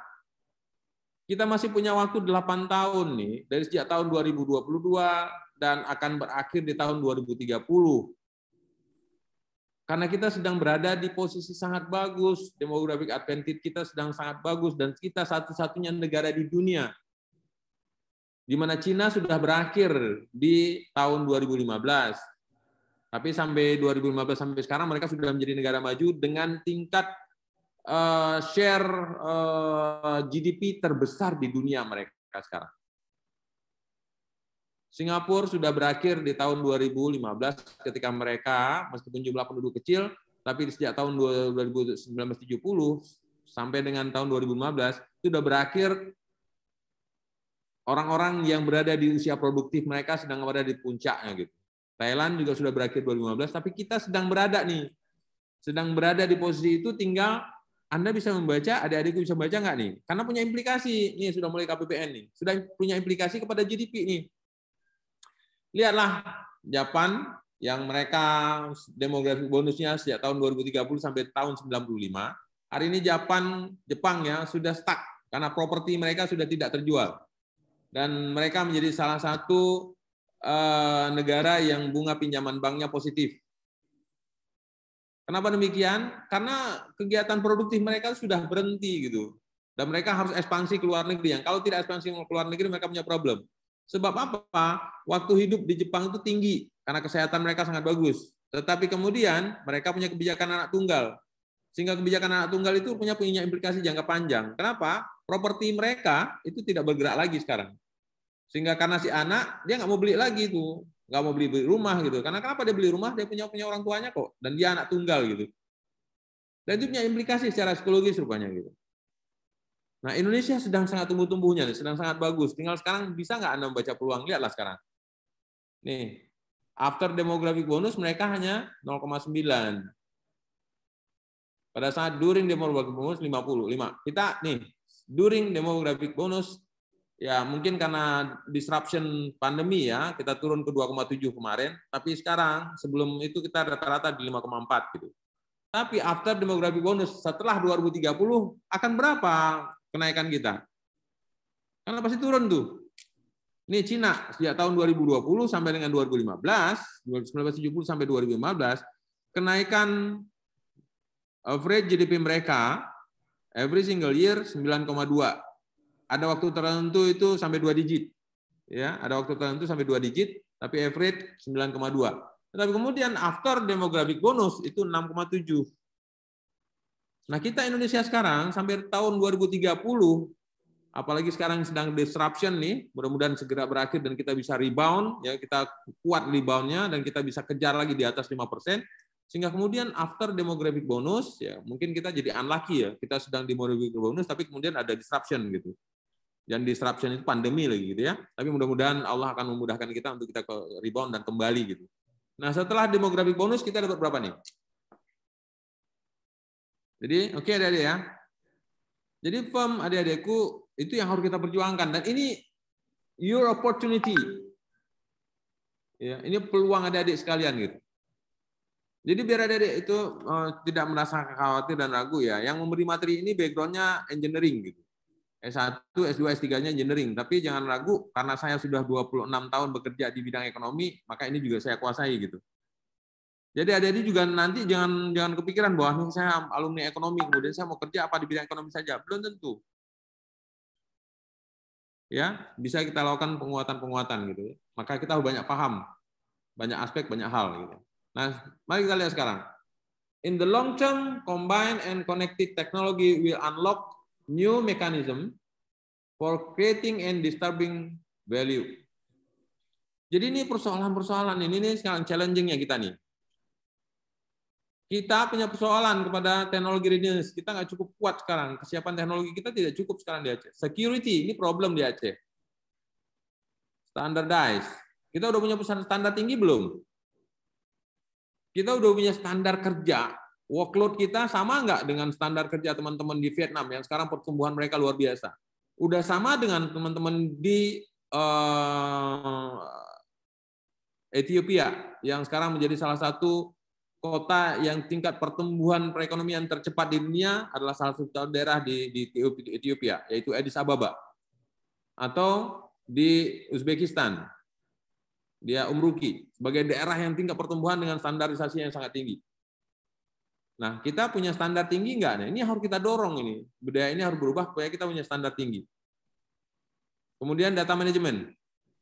Problem kita di Aceh, problem kita di Indonesia, kita tinggal dan duduk dan tidur di atas gunung data, tapi data yang kita tiduri itu, yang kita tidur di atas data itu tidak menjadi database. Nah, ini challenge bagi adik-adik sekalian supaya kemudian kita berubah. Culture is one of the important things. Oke, baik. Adik-adik ini juga nih. Lihatlah satu yang dimulai oleh Cina. Dibuat di tahun 2014, kemudian dia buat sebuah kesepakatan. Dan kemudian sejak tahun 2014 itu dia bergerak luar biasa dengan sebuah statement, dia bilang dia tetapkan di seluruh negaranya, dia tetapkan di tahun 2014 dengan sebuah ya kesepakatan mereka di Cina dengan tulisan Made in China 2025. Apa yang terjadi sekarang? Sejak tahun 2014 mereka tetapkan itu, apa yang terjadi sekarang? Hampir seluruh dunia kita temukan Made in China, Made in China, Made in China. Karena mereka sejak tahun 2014 sudah tetapkan Made in China 2025. Kemana? Ke seluruh dunia gitu. Sudah terjadi ongoing proses. Nah sekarang Korea, kenapa membuat Korea sekarang begitu cepat maju? Dia ganti Samsung, dia kuasai teknologi iPhone, dia kuasai televisi, dia kuasai mobil, dia kuasai alat-alat elektronik rumah tangga gitu. Kenapa? Karena pada saat itu mereka menetapkan, tahun 2014 mereka tetapkan manufacturing innovation. Maka inovasi yang dilakukan oleh Samsung mengalahkan Nokia. Nokia collapse, bankrupt, karena inovasi Samsung, sesuatu yang dulu diketawai sama Nokia, tapi mereka kuasai ketika kemudian Android dan so on dari inovasi mereka luar biasa. Kita lihat Jepang. 2015 mereka mengatakan revitalization, robotic strategic. Apa yang terjadi di Jepang? Luar biasa perubahannya. Early state of implementation. Bagaimana kemudian Singapura? Mereka sudah menetapkan di tahun 2015 industri 4.0. Kemudian Thailand, Thailand 4.0 di tahun 2016. Nah, kita termasuk negara-negara Malaysia, Vietnam, Filipina, dan Indonesia, kita sudah tetapkan di tahun 2018. Apa ketetapan kita di tahun 2018? Silahkan, kita sudah menetapkan kita akan menjadi negara yang menghasilkan produk-produk manufacture. Dan kita sedang berjuang berubah ke sana gitu ya. Ini juga adik-adik, Indonesian Industrial Revolution ini kan sudah menjadi nih IR 4.0, kita itu statement kita. Maka yang perlu diubah itu adalah itu Indonesia Industry 4.0 yang diitukan sebagai Indonesian Revolution 4.0 harus bergerak, dan ini teman-teman ekonomi nih harus ada involved di sana bersama teman-teman teknokrat supaya kita bisa menguasai. Kapan kita akan dapat? Nanti sampai akhir tahun 2030 kita bisa bertahan nggak di GDP di atas atau kita turun? Oke, ini juga nih. Apa yang syarat-syaratnya? Syaratnya adalah 10% net export contribution for GDP. Sekarang berapa net persen ekspor kita untuk GDP? Primary balance kita sudah ready? Belum. Ekspor kita belum berkontribusi besar pada GDP kita karena primary balance kita masih tidak cukup bagus dan kita masih kalah dan defisit di perdagangan internasional. Alhamdulillah nih kita sudah mampu potong Cina nih. Ada tahun ini, tahun kemarin kita surplus ya dari perdagangan Cina, dan nggak banyak negara yang mampu mengkompet Cina gitu. Tapi Indonesia sudah mampu kemarin, kita surplus dengan perdagangan dengan Cina gitu.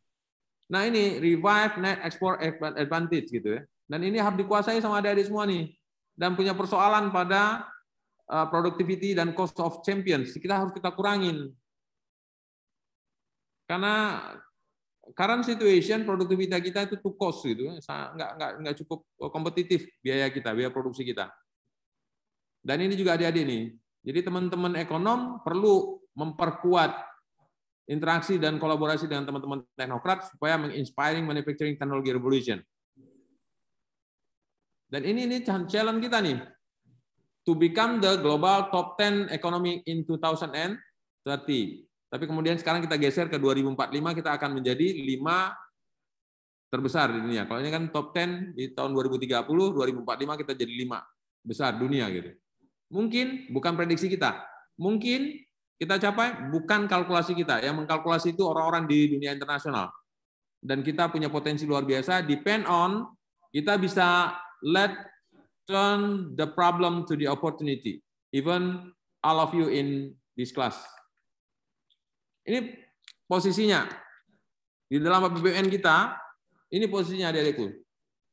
Sampai tahun 2060 ini sudah dipredik dan kita buat, dan sebelah pojok kanan bawah ini ada strategi bagaimana kita mentransform ekonomi kita nih. Mohon izin Bapak. Sorry. Mohon izin. Habis waktu ya. Sorry kelasnya habis ya. Oke saya. Waktu Pak. Baik, terakhir saja ya. 25 menit lagi, Pak. Mohon izin untuk diperingkas, Pak. Baik, ya ini terakhir ya. Saya pikir slide terakhir saja. Ini yang perlu adik-adik paham, bagaimana kita mengubah industri manufacture kita, dan manufacture kita bukan di manufacture yang sudah mudah dikompet orang. Yang manufacture yang kita buat adalah sesuatu yang unik, yang tidak bisa dikompet orang. Karena kalau adik-adik sekarang buat, katakanlah manufacture atau kopiah Aceh saja yang sekarang sedang tren deh, yang sering sekarang warna oranye itu. Kalau itu dipahami oleh teman-teman China, di Cina atau Singapura atau negara lain yang dia tahu marketnya bagus, maka kemudian dengan sangat mudah mereka akan tiru gitu. Karena biaya cost production mereka sangat rendah, dan begitu mereka produksi kita akan pasti kalah berkompetisi. Maka yang perlu kita lihat sekarang manufacture pada produk-produk unik yang nggak mungkin mampu dikompet sama orang lain. Even one of the competition, one of production is view of Nexus. Apa view? View itu adalah food, energy, and water. Dan itu kita miliki. Indonesia sangat kuat, even Aceh sangat kuat. Maka kita bisa membuat manufacture. Silakan adik-adik lihat sekarang, siapa orang paling kaya di Cina? Bukan Jack Ma, tapi adalah pengusaha air mineral gitu. Dan kalau itu kita mampu ke sana, maka ini angka-angka sebagai representasi yang mudah-mudahan jadi itu. Share-nya berapa?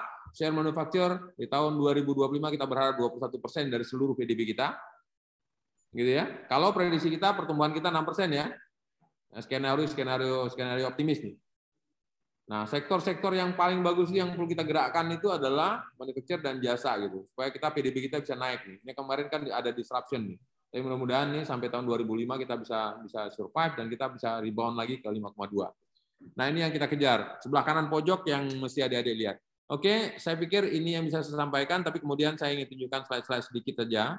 Ya, mungkin dibaca cepat-cepat saja ya. Anda perlu gabungkan ini. Nggak boleh cuma Anda cerdas, karena Anda hanya biasanya lulus pada setiap ujian, tetapi Anda tidak lolos pada banyak masalah. Maka menjadi mahasiswa sekarang harus di agile, Anda harus cerdas, dan Anda harus cerdik. Gitu. Biasanya orang cerdas hanya lulus kalau ujian, orang cerdik banyak masalah dia selewat. Yang paling bagus gabungkan kedua-duanya, smart and agile. Nah, ini saya percepat saja gambaran-gambaran kenapa kemudian negara-negara lain menjadi sangat kuat gitu. Karena ini. Jadi bukan begitu tamat dari Unsiah kemudian langsung duduk cari kerja di Ulekaring atau di Nagan atau di Aceh Utara atau di Langsa gitu, enggak. Tapi kita bisa move ke seluruh dunia kok. Kenapa kemudian Chinatown bisa menjadi sangat kuat? Karena kemudian produk-produk Cina itu bisa ada bridging dengan orang Cina yang ada di Amerika gitu.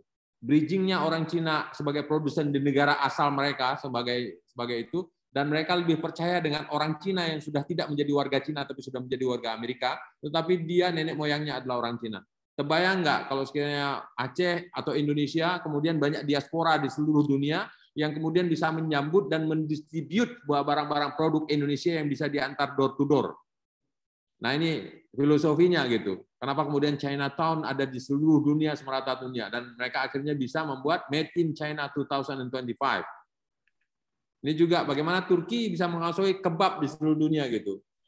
Sehingga kemudian produk-produk Turki bisa terdeliver gitu, karena mereka juga sangat concern dengan makanan halal, sehingga kemudian semua produk-produk asli Turki bisa terdeliver, dan itu yang bisa membuat Turki survive di produk-produk seperti ini. Kita lihat sekarang bagaimana kemudian Vietnam. Nah, Vietnam sekarang juga bergerak luar biasa. Sama, tapi kita belum lihat nih. Nah, kemarin Sandiaga Uno, Menteri Pariwisata kita sempat menyatakan harusnya mie Aceh ada di Washington. Ya, alhamdulillah mie Aceh sudah ada di seluruh Indonesia ya. Rata-rata tempat kita pergi ke seluruh Indonesia, saya banyak pergi ke berbagai provinsi Indonesia, mudah saya temukan mie Aceh gitu. Dan kemudian sudah di-state oleh Pak Sandiaga Uno, harusnya mie Aceh ada di Washington. Mie Aceh ada di Oregon, mie Aceh kemudian ada di Canberra, mie Aceh harusnya ada di Montreal. Nah, ini menjadi alat untuk meyakinkan mie Aceh Indonesian cuisine, mie Aceh Indonesian cuisine. Maka kemudian orang Asia akan penasaran dengan Indonesian cuisine. Pasti Aceh makin dekat, oh mie Aceh, karena mie Aceh sudah famous. Gayo Coffee harusnya seperti ini. Dan lihat Filipina, bagaimana kemudian Filipina bisa going abroad mereka dengan kondisi seperti ini. Dan mereka kemudian bisa kuasai. Yang paling bagus adalah bridging pada produk-produk kita, kan kemudian produk kita bisa terdeliver ke semua tempat di dunia. Ini salah satu pola-pola marketing ya yang dilakukan mereka, tapi marketingnya psikologi marketing by demografi gitu. Psikologi marketingnya adalah bagaimana kemudian ada kedekatan psikologis kesatuan orang sebangsa gitu. Kalau kita mau back, kita lihat bagaimana India, ya bagaimana India kemudian mereka punya ini dia, ya person of Indian origin atau mereka sebut dengan PIO, ya mereka punya paspor Amerika, tetapi mereka juga punya person of Indian origin card Republic of India pada setiap warga negara India yang sudah menjadi warga negara Amerika. Tapi kemudian mereka bisa kuasai Silicon Valley. Kenapa? Ya, karena ini adalah sesuatu. Dan Indonesia harusnya bergerak ke sana. Anak-anak Unsiah, mahasiswa Fakultas Ekonomi bisa bergerak ke sana. Saya percepat saja sampai di akhir. Kenapa kemudian kita harus lihat ini adalah opportunity yang adik-adikku silakan lihat. Kita berada di Aceh, pojok sebelah kanan yang ada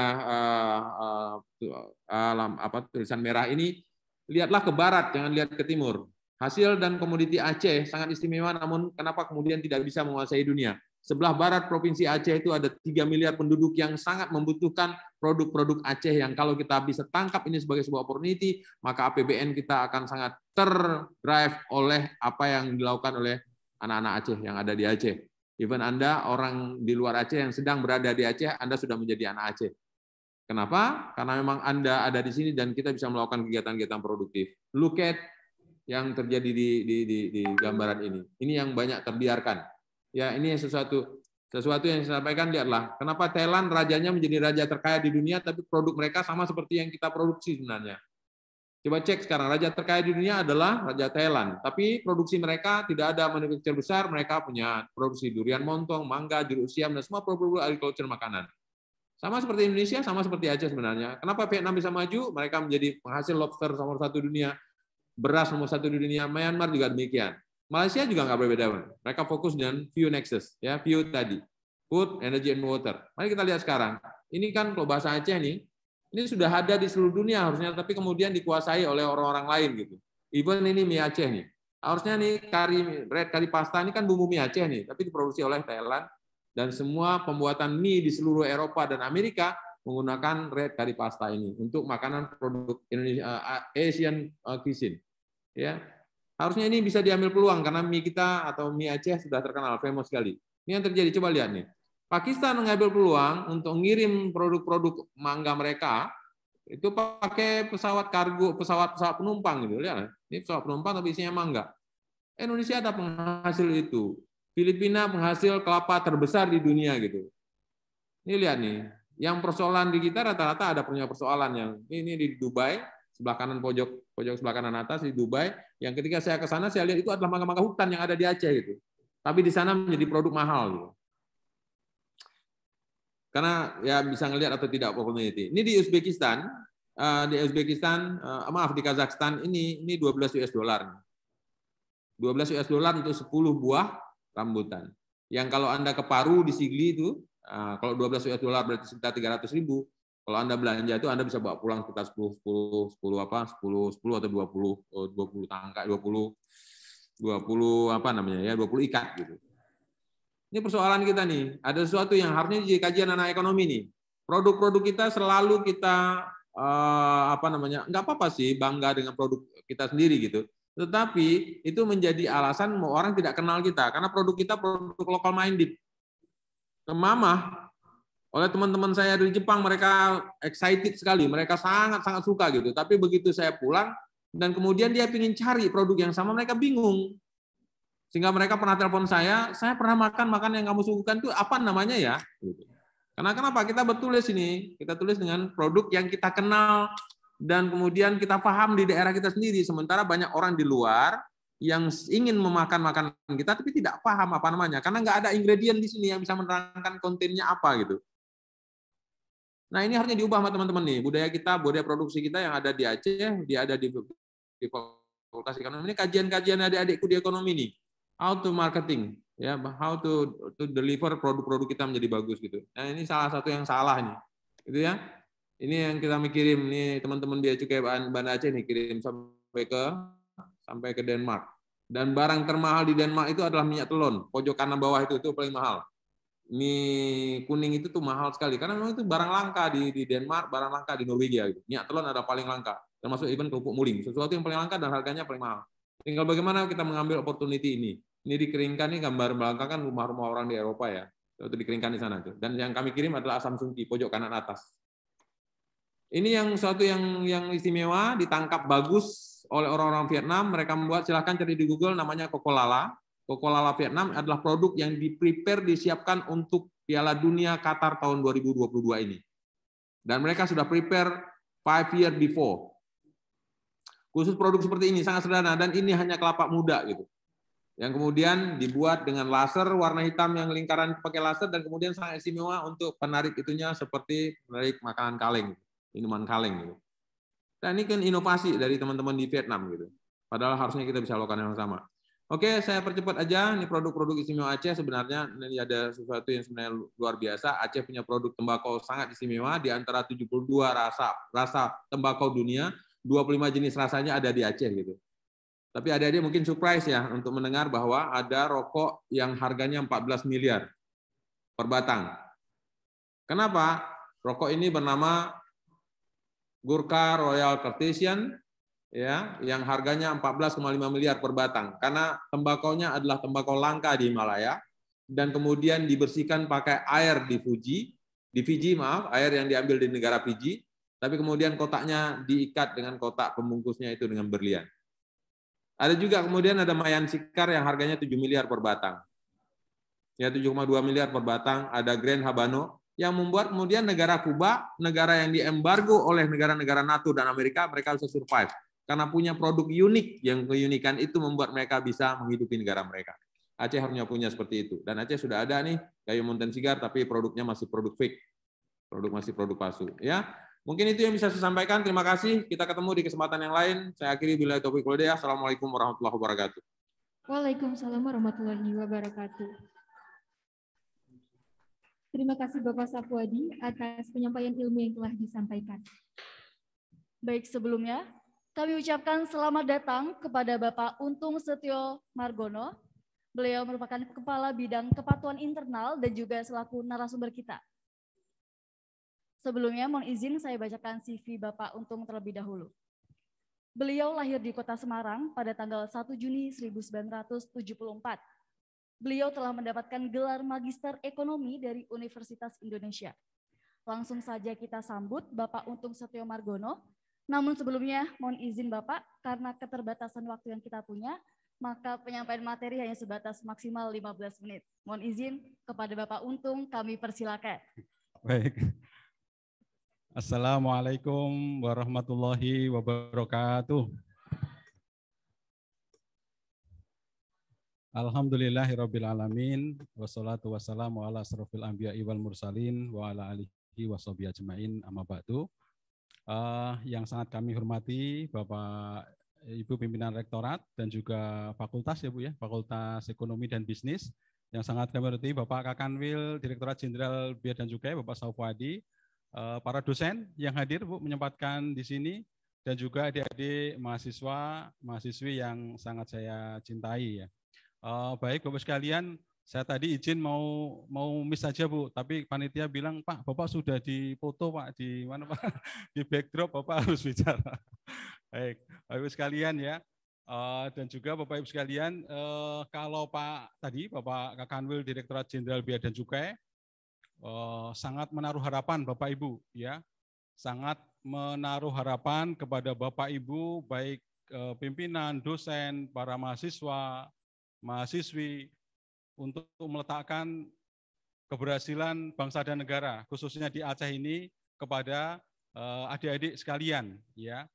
Cuman pada siang hari ini saya membawa berita buruk ya, membawa berita sedih Bapak Ibu sekalian, yang mungkin menjadi PR bagi para pimpinan, mungkin direktorat dan juga Bapak Ibu, para dosen, para pimpinan di fakultas dan mungkin seluruh jajaran Sivitas Akademika. Kenapa Bapak sekalian?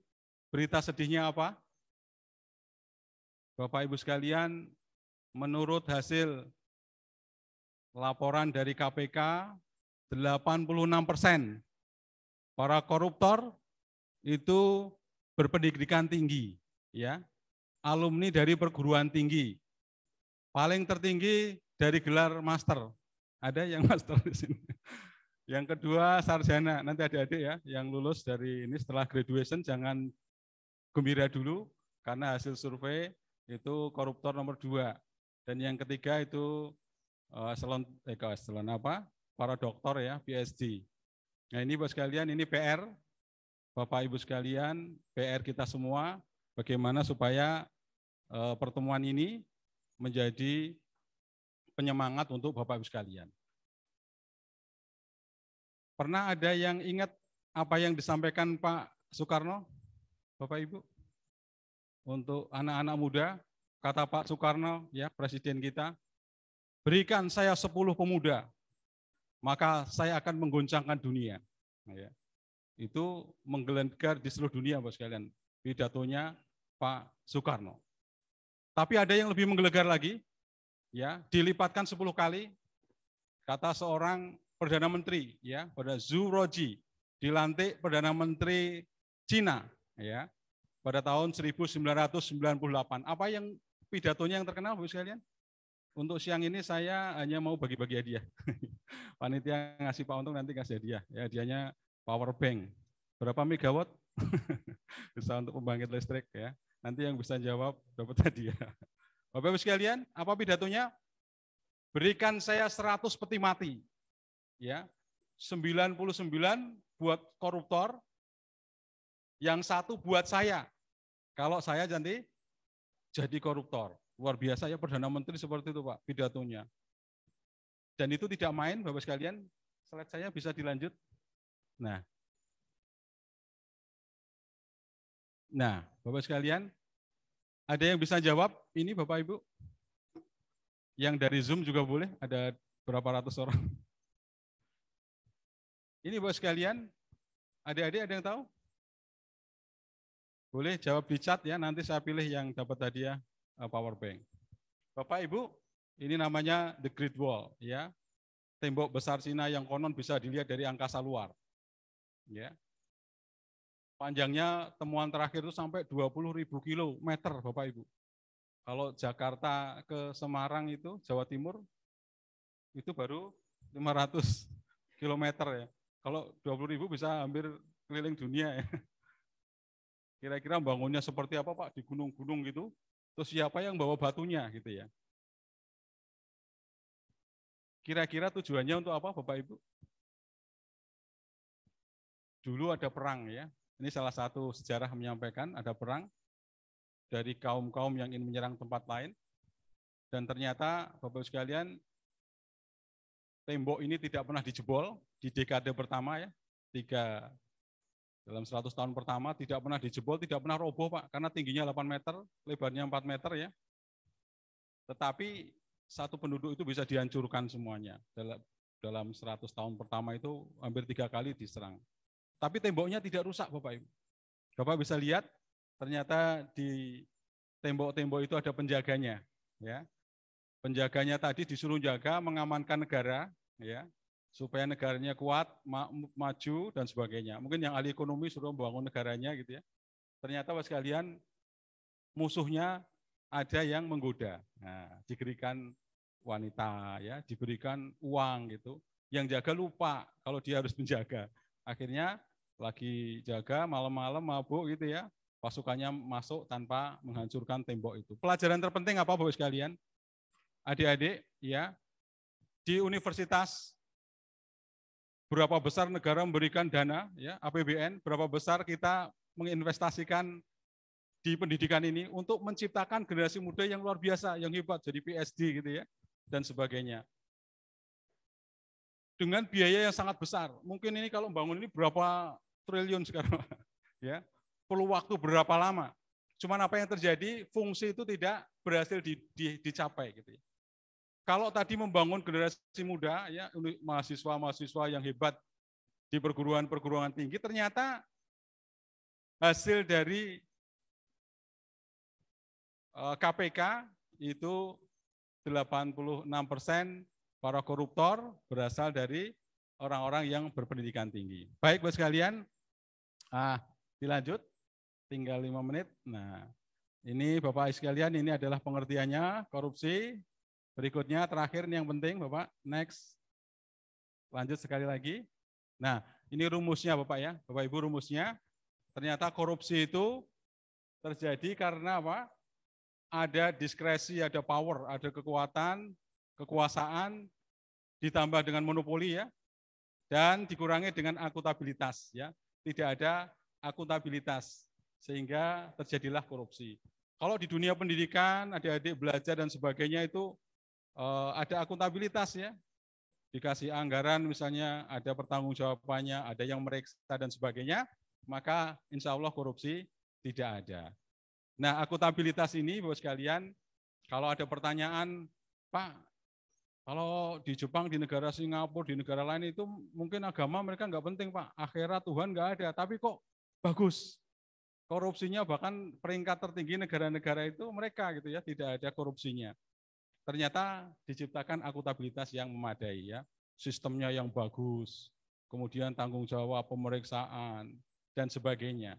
Yang kedua, Bapak sekalian dari dalam ya adik-adik, karakter ya, jujur, nilai-nilai moral itu dibangun sangat tinggi dengan bagus. Nah, ini dua nanti PR bagi Bapak Ibu sekalian, para pimpinan, bagaimana supaya Aceh nanti maju ya, ekonominya maju, korupsinya tidak ada. Nah, nanti yang sepuh-sepuh meninggal Bapak ya, tinggal adik-adik sekalian. Dan ini Bapak sekalian, fungsi dari Bapak Ibu kalau pengen amal jariah Bapak, para dosen, para pimpinan dan adik sekalian, maka kita gunakan membangun adik-adik kita ini menjadi orang-orang yang beriman, soleh, menjadi pemimpin yang jujur, yang tidak korupsi. Baik, Bapak sekalian, karena waktunya sudah habis. Pesan saya hanya itu, tapi hadiahnya belum dikasih ya. Saya sedikit terakhir untuk ngasih hadiah. Nah, ini satu kisah nyata Bapak sekalian. Kisah nyata, dulu saya dari UI ke GRIPS ya. Saya suka jalan-jalan Pak. Di Tokyo itu ada toko ya. Toko itu barang-barang bekas. Nah, siapa yang bisa jawab ya, setengah menit. Saya sering jalan-jalan. Nah, tokonya namanya apa? Ini terkenal ya. Kalau di Jepang. Ada yang bisa jawab yang di sini? Dapat hadiah power bank, angkat tangan. Apakah teman-teman ada yang bisa menjawab? Kalau yang enggak, yang di Zoom bisa ditulis. Apa nama toko? Jadi di sana itu green Pak ya, jadi tidak boleh membuang sampah dan sebagainya. Dikolek mau dijual lagi. Angkat tangan siapa yang bisa? Akan diberikan power bank. Siapa Ibu? Namanya apa Bu? Ada nggak ada di Zoom? Ada yang jawab di Zoom? Mungkin kalau jawabnya salah, apakah dapat hadiah juga, Pak? Kalau salah nanti buat saya hadiahnya. Ada?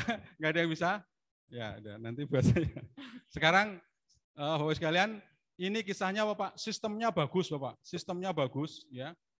Itu barang bekas murah-murah, Pak. Jadi kalau mau beli mainan, beli barang elektronik, silakan ke namanya toko itu, ya.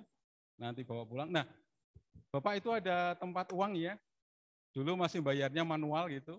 Bapak itu ada SOP-nya, ada prosedur. Kalau ngasih uang di depan kasir, dikasih duit gitu ya. Kemudian Bapak ambil. Nah, saya waktu itu Bapak buru-buru, duit saya kasih, saya ngambil barang, saya pulang. Tidak dikasih kwitansi Pak. Ternyata orang Jepang juga nggak jujur ya. Saya nggak dikasih kwitansi, kemudian uangnya diambil dia, dan saya ada rugi sedikit, tapi nggak banyak. Karena salah saya ngasih tidak sesuai prosedur. Jadi etikanya Pak, pakai kotak, uangnya ditaruh, dia ngitung, dibalikin. Nah ini saya terjadi di Aceh Pak, saya baru 6 bulan ke sini, Bapak Ibu ya. Ini mungkin perhatian juga Bapak Ibu sekalian. Saya belanja waktu datang bingung Pak, baru datang Bu saya 6 bulan yang lalu. Ini mohon izin, mohon maaf ya, bukan saya ininya nggak saya sebutkan. Saya coba, saya beli banyak Pak. Beli banyak di suatu toko gitu. Ya karena banyak, ya saya buru-buru juga, saya bayar. Setelah itu saya mundur sedikit karena orang ngantri, saya hitung Pak, saya lihat. Lah ini saya beli satu, kok ditulis 2. Saya protes Bu, sampai di depannya saya keluarin semua. Orangnya malu mungkin ya. Karena kejadian itu di Jakarta sering, ternyata di Aceh ada juga, mohon maaf ini ya. Itu Bapak kenapa? Mungkin saya tidak SOP, belinya terlalu banyak. Mereka mungkin masukin Pak, saya beli 1, diisi 2. Dan itu terulang 2 kali Pak di tempat itu. Semalam Bapak, ini kwitansinya masih saya bawa, barangnya juga saya mau bawa, sudah saya bawa, mau saya tunjukin juga. Kejadian lagi Bu, padahal cuma 13 item, saya beli 1, ditulis 2 sama dia. Waktu itu sempat ngobrol-ngobrol, Pak, yang itu Pak udah mau basi Pak, ambil yang sana gitu. Sempat mengalihkan pembicaraan, kemudian saya bayar, saya pergi aja, sampai di rumah, iseng-iseng saya hitung lagi. Lah, ini kok kurang ya, kurang ternyata, bukan kurang, di kwitansi ditulis 2. Ini nanti saya setelah ini mau coba kejujuran dia. Bu, saya cuma kemarin beli ini 1, kok ditulis 2 di kwitansi. Ya ini mohon maaf ya. Ini Bapak sekalian, kesuksesan kita itu kalau kita mulai dengan jujur, punya integritas, bangsa akan maju. Terakhir Bapak sekalian, terima kasih atas perhatiannya. Nanti hadiahnya bisa diserahkan ke saya atau tempat yang lain. Kupas-kupas sudah manggis, puas tidak puas, waktunya sudah habis. Cakep. Bapak sekalian tetap semangat ya untuk bisa menjadi penerus di Aceh ini ya. Bapak sekalian, saya berharap kota syariah Bapak nanti menjadi contoh seluruh Indonesia ya. Saya bersiap untuk bersama-sama membangun Aceh. Billahi taufiq wal hidayah. Assalamualaikum warahmatullahi wabarakatuh. Waalaikumsalam warahmatullahi wabarakatuh. Luar biasa sekali. Terima kasih kepada Bapak Untung atas materi yang telah disampaikan. Acara selanjutnya adalah sesi tanya jawab. Dari Zoom sudah ada beberapa pertanyaan, Pak. Dan berhubung waktu kita terbatas, kita akan memilih beberapa pertanyaan saja. Yang pertama dari Hamzah Furkon. Pertanyaannya adalah, mengapa produk beras Tagi merajai pasar, sedangkan produk Takengon tidak kalah baiknya? Bagaimana mereka bisa menjual sebanyak itu? Mohon izin Pak, apakah dijawab langsung atau minta tolong Mbak Nia. siapa? Beras. Bagaimana produk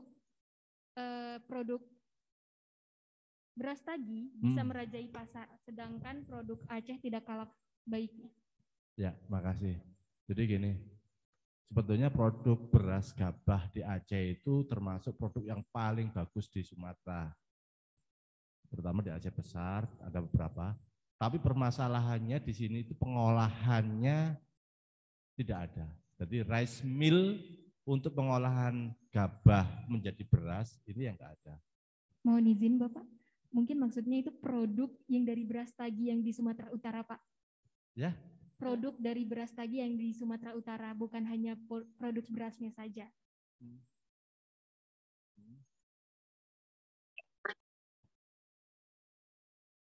Benar, produk pertanian. Iya. Sebetulnya di Aceh juga di daerah Takengon, Bener Meriah ini adalah penghasil buah sama sayur yang bagus. Tapi permasalahannya di kita, di Aceh itu ada beberapa, kalau di beras tagi itu diekspor, itu bisa ke Malaysia lewat Tanjung Balai Asahan. Jadi di situ ikan, sayuran dari beras tagi itu masuk ke Pot Klang. Dan ada beberapa produk yang masuk di Medan sampai ke Aceh. Sedangkan sebetulnya di kita produk-produk untuk buah, sayuran itu bagus.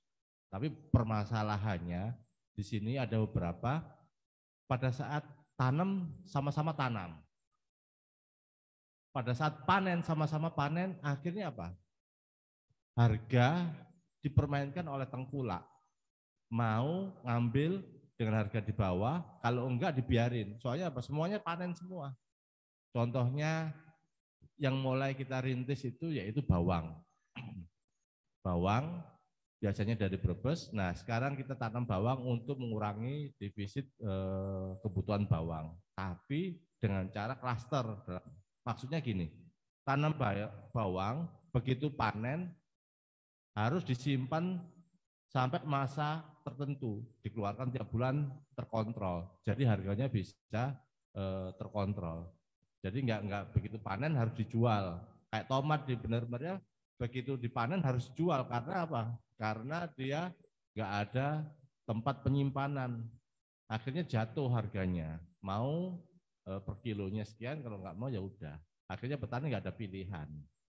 Jadi kalau di beras tagi itu rata-rata dia udah sistem pertaniannya udah modern, udah bagus.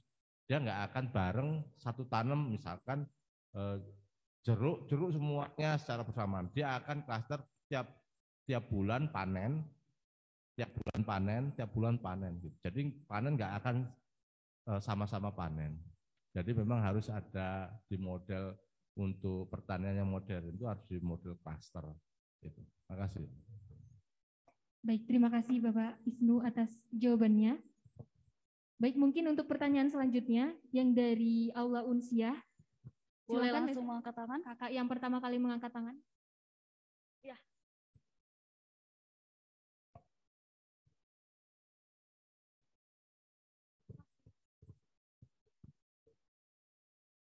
Sebelumnya, perkenalkan nama saya Askia. Saya mau bertanya, apa sih sanksi yang didapat bagi pelaku khususnya pedagang handphone black market?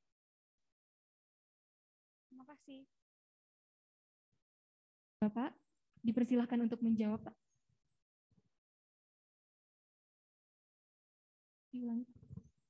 Apa sih sanksi yang didapat bagi pelaku khususnya pedagang handphone black market? Terima kasih.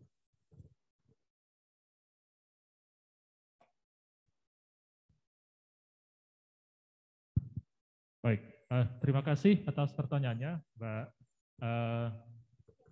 Pertanyaannya berarti, kalau bertanya itu berarti menunjukkan apa ya, minat kepada apa yang sedang kita bahas gitu. Jadi pertanyaannya sangat bagus. Apa sanksi yang diberikan kepada pelaku black market?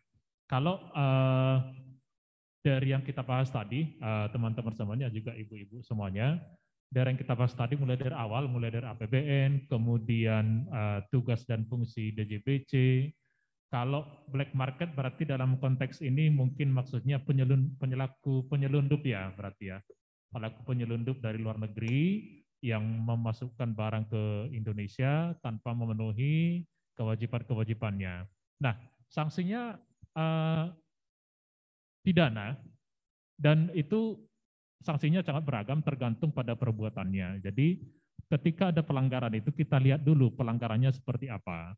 Apakah misalnya memasukkan barang sama sekali tanpa dokumen gitu, dia benar-benar menyelundup secara ilegal ke Indonesia, itu sangat banyak. Atau memasukkan barang itu yang diberitahukan A, tetapi barangnya B, itu juga sering terjadi. Atau memasukkan barang itu diberitahukan jumlahnya 10, tetapi sebenarnya yang masuk 100, itu juga sangat sering terjadi. Jadi sanksinya tergantung perbuatan itu tadi. Kalau memenuhi unsur pidana, maka pelakunya bisa dibawa ke pengadilan, dan kalau diputuskan di pengadilan untuk dihukum bisa dipidana penjara. Lamanya penjara juga tergantung pada besarnya kasusnya gitu, tergantung kepada besarnya kasus yang dilakukan. Kalau terlibat kasus narkoba, itu bahkan bisa hukuman mati, itu pidana mati, atau seumur hidup. Nah, tergantung besarnya kasusnya dan juga tergantung besarnya kerugian negara yang diakibatkan oleh si pelaku. Jadi pidana, penjara, bisa juga ditambah dengan denda, ya sesuai dengan kerugian negara yang diakibatkan, dan juga barang-barang yang menjadi objeknya, misalnya yang diselundupkan itu, yang menjadi barang bukti, dan juga alat-alat yang digunakan, misalnya kendaraan yang digunakan, itu disita untuk negara. Nah, itu yang apa namanya, ancaman pidana kepada para pelaku kejahatan tadi, para pelaku penyelundupan itu. Dan itu kita akan tegakkan, walaupun tantangan kita berat di lapangan, ada banyak perlawanan yang kita hadapi, ada resiko yang kita hadapi, bahkan kadang-kadang rekan kita itu ketika melakukan pengawasan, bahkan pernah diserang secara fisik, tapi hukum harus kita tetap tegakkan. Siapapun orangnya tanpa pandang bulu akan dikenai hukuman yang setimpal dengan perbuatannya. Itu Mbak. Terima kasih. Baik, apakah ada tambahan lagi dari Mbak ya? Sudah cukup. Oke, mungkin dari panitia dapat diberikan hadiah. Boleh beri tepuk tangan untuk kita semua.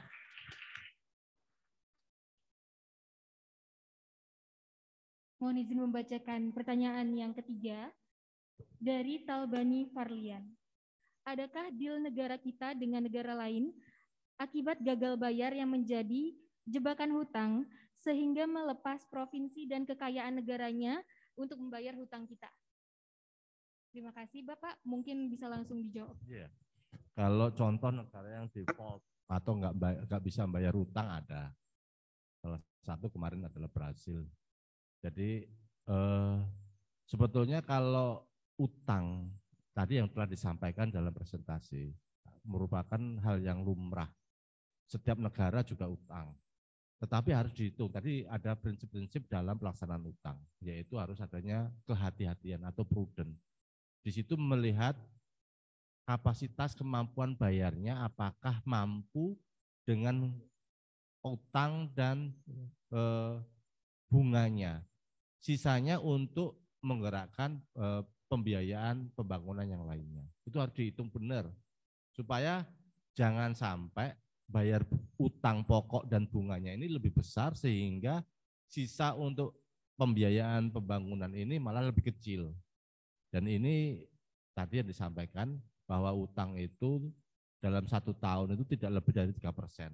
Hanya hal-hal yang tertentu kemarin itu karena COVID kita naikkan menjadi 5% dari PDB, dan keseluruhan utang negara itu tidak boleh lebih dari 60%. Karena kalau udah lebih dari 60%, bayar utang pokoknya dan bunganya akan lebih besar daripada untuk anggaran yang digunakan untuk pembangunan. Mungkin itu. Izin menambahkan sedikit ya. Jadi pertanyaannya sebenarnya sangat relevan. Artinya hutang itu patut kita waspadai Tetapi kalau kita kelola dengan baik, itu bisa membawa kesejahteraan kepada kita. Jadi untuk Indonesia, persentase hutang kita terhadap PDB sekarang itu 39, mungkin 2022 akan mencapai 40%. Tetapi itu masih sangat aman. Negara-negara lain itu hutangnya jauh lebih besar dari kita. Bahkan negara maju, Jepang, Jerman, Amerika Serikat, dan Cina itu hutangnya itu jauh lebih tinggi persentasenya dari kita. Gitu. Tetapi yang paling penting dari situ adalah bagaimana kita mengelolanya dengan hati-hati, dengan teliti, dengan cermat, supaya hutang ini tetap terkendali dan utang itu bisa kita kelola untuk mempercepat pencapaian kesejahteraan itu. Gitu. Jadi kalau kita menunggu, misalnya rumah tangga nih, kalau kita menunggu dulu sampai uang terkumpul supaya katakanlah beli rumah, mungkin butuh waktu lama, mungkin 10 tahun, 20 tahun gitu. Tetapi kalau untuk mempercepat tujuan itu, kita perlu utang dengan terkendali, dengan pola pengelolaan yang hati-hati, itu bisa digunakan untuk mencapai tujuan pembangunan negara kita. Gitu. Jadi secara jumlah utang negara kita masih tergolong aman. Nah, kalau pertanyaannya apakah ada negara yang kolaps? Ada, itu sudah ada. Tapi itu karena tidak dikelola dengan baik dan masalah itu bukan hanya karena masalah utang, itu karena masalah kompleks yang lain. Itu ada masalah politik di situ yang sangat kompleks. Jadi bukan hanya masalah keuangan gitu. Jadi itu yang bisa kami sampaikan. Terima kasih. Baik, terima kasih Bapak atas jawaban yang telah diberikan. Untuk pertanyaan selanjutnya yang ada di Aula Unsiah, kakak yang baju ya, benar.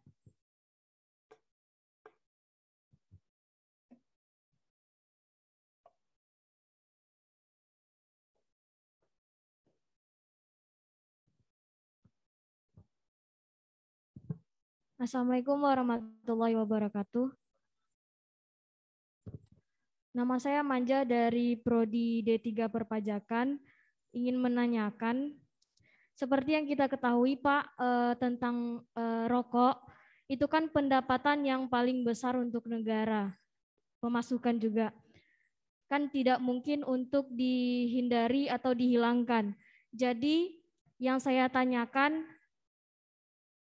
bagaimana peran DJBC dalam mengatasi masalah barang ilegal, ya intinya, dan seperti contohnya rokok ilegal yang sudah banyak kita temui, itu bagaimana Pak DJBC dalam mengatasi masalah tersebut? Terima kasih.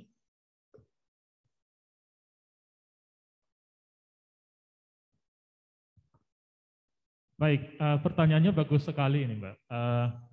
Itu terkait dengan apa yang sudah kita bahas tadi, yang 4 peran itu. Ada fasilitasi, ada protektor, dan lain sebagainya. Nah ini terkait penegakan hukum yang community protection. Jadi pertanyaan Mbak tadi, bagaimana memberantas rokok ilegal, gitu maksudnya ya. Nah kalau kita ikuti pembahasan dari awal tadi, rokok ilegal itu berarti rokok yang mestinya dia bayar cukai, tetapi tidak bayar cukai. Apakah dia sama sekali tidak bayar cukai, tanpa pita cukai, atau dia menggunakan pita cukai yang seharusnya bukan milik dia. Gitu. Tujuannya adalah untuk menghindari cukai itu, supaya mereka tidak bayar cukai, kemudian mereka bisa jual murah, lalu mereka omsetnya tinggi di masyarakat. Gitu. Nah, bagaimana cara memberantasnya? Memang kasus ini masih sering terjadi, cukup tinggi di negara kita. Itu masalahnya sangat kompleks, antara permintaan dari masyarakat, kemudian juga ada pihak pelaku yang mencari keuntungan sehingga ketemu terjadilah pelanggaran itu. Nah, itu tantangan yang berat bagi kita memang, bagi Bea Cukai. Kita melakukan berbagai upaya untuk memberantas itu. Ada beberapa hal yang kita lakukan. Yang pertama, kita koordinasi dengan instansi lain. Kita tidak bisa mengatasi itu secara sendiri. Kita koordinasi dengan penegak hukum yang lain, koordinasi dengan Pemda, ya dengan instansi lain, supaya apa? Supaya kita bisa bekerja sama. Dengan Pemda misalnya, apabila Pemda bisa memberikan informasi tentang bagaimana pola peredaran rokok ilegal di satu daerah, di kabupatennya, informasi itu bisa diberikan ke kami, itu akan sangat berharga. Kita akan bisa lakukan penindakan di daerah itu.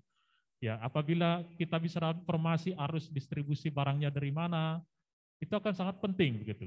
Jadi koordinasi dengan Pemda itu sangat penting dan sudah kita lakukan selama ini secara masif. Termasuk juga di daerah ini. Tahun lalu kita sudah lakukan, tahun-tahun sebelumnya, dan tahun ini juga kita ada operasi bersama dengan pemerintah daerah.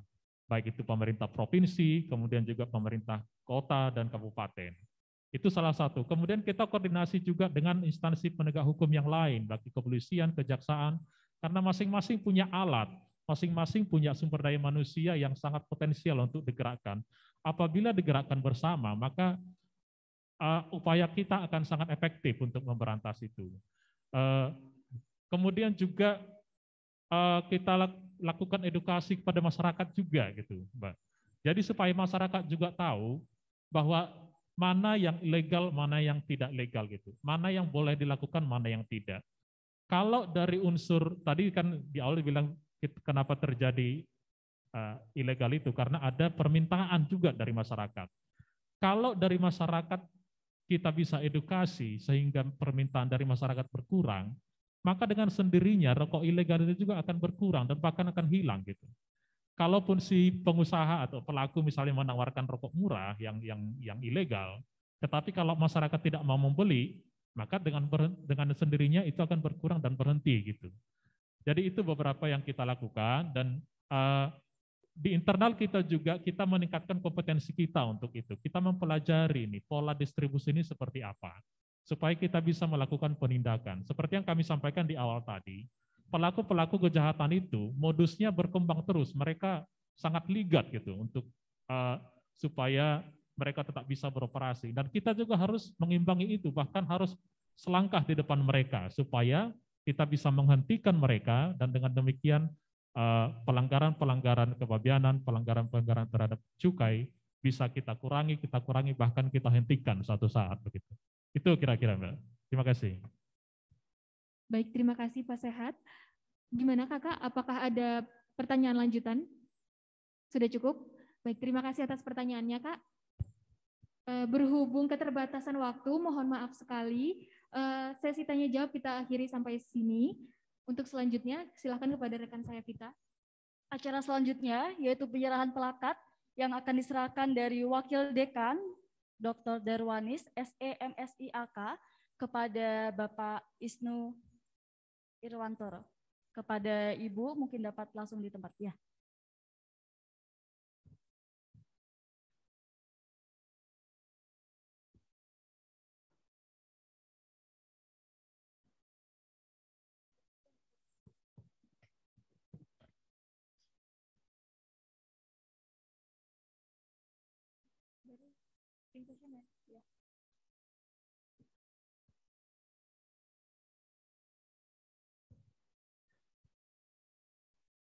Oke, mungkin boleh beri tepuk tangan yang meriah.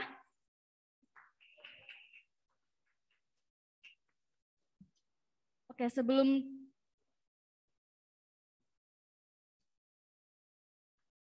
sekali lagi.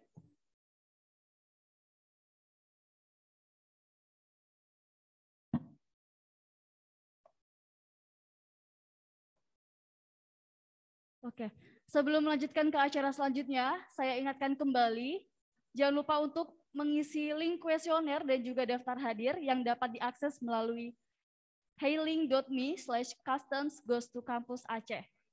Setelah itu, Bapak Ibu serta rekan-rekan dapat memilih bagian daftar hadir dan juga melakukan presensi serta kuesioner untuk mendapatkan input masukan dari acara hari ini.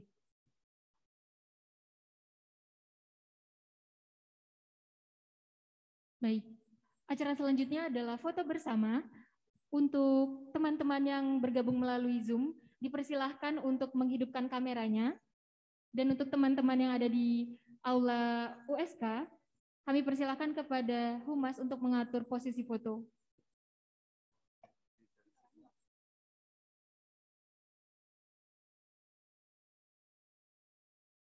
Kami silakan kepada Bapak untuk turun di bawah, Pak.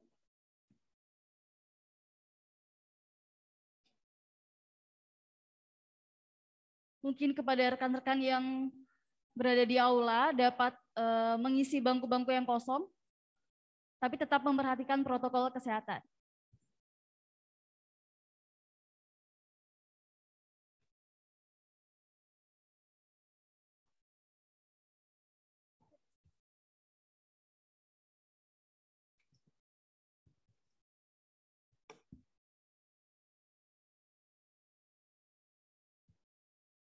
Mohon izin kepada teman-teman untuk bisa mengisi bangku kosong yang ada di depan terlebih dahulu, supaya wajah cantik dan gantengnya bisa terlihat nanti di post Instagram kami.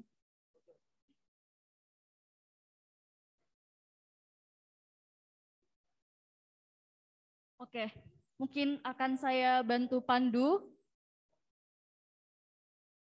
Mohon untuk siap-siap juga yang ada di Zoom, karena sesi foto dilakukan bebarengan. Udah siap teman-teman? Oke. Humas sudah siap? Oke. Dalam hitungan ketiga, berikan pose yang terbaik. 1, 2, 3. Oke, mungkin sekali lagi. Gaya kedua mungkin mengepalkan tangan seperti ini, Pak. Berdiri. Oh, berdiri. Oke, dimohon kepada teman-teman sekalian untuk berdiri. Oke, mungkin yang di Zoom juga dapat menyesuaikan ya. Dalam hitungan ketiga, berikan pose yang terbaik. Oke, 1, 2, 3. Gaya kedua adalah mengepalkan tangan. 3, 2, 1. Oke. Baik, terima kasih Bapak, Ibu, dan rekan-rekan sekalian. Hadirin dipersilakan duduk kembali. Bapak Ibu yang kami hormati, tak terasa 3 jam lebih kita sudah bersama. Kini kita telah berada di penghujung acara ini.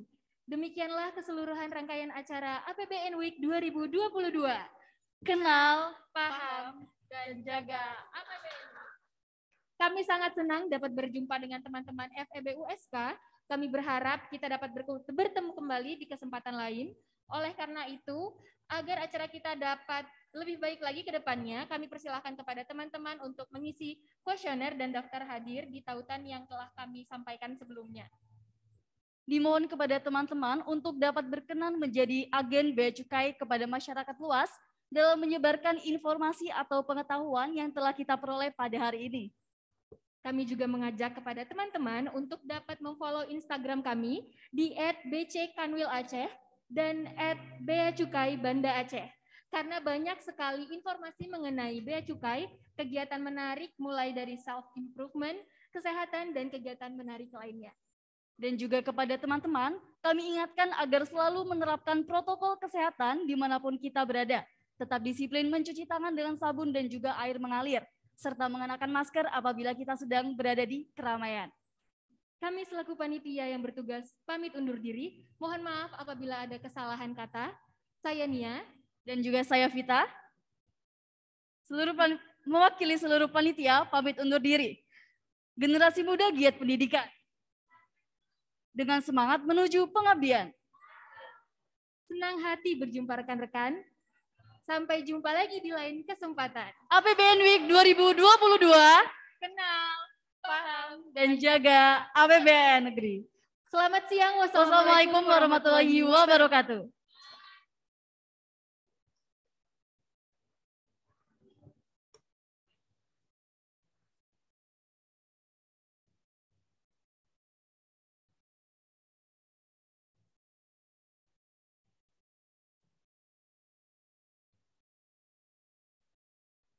Habis.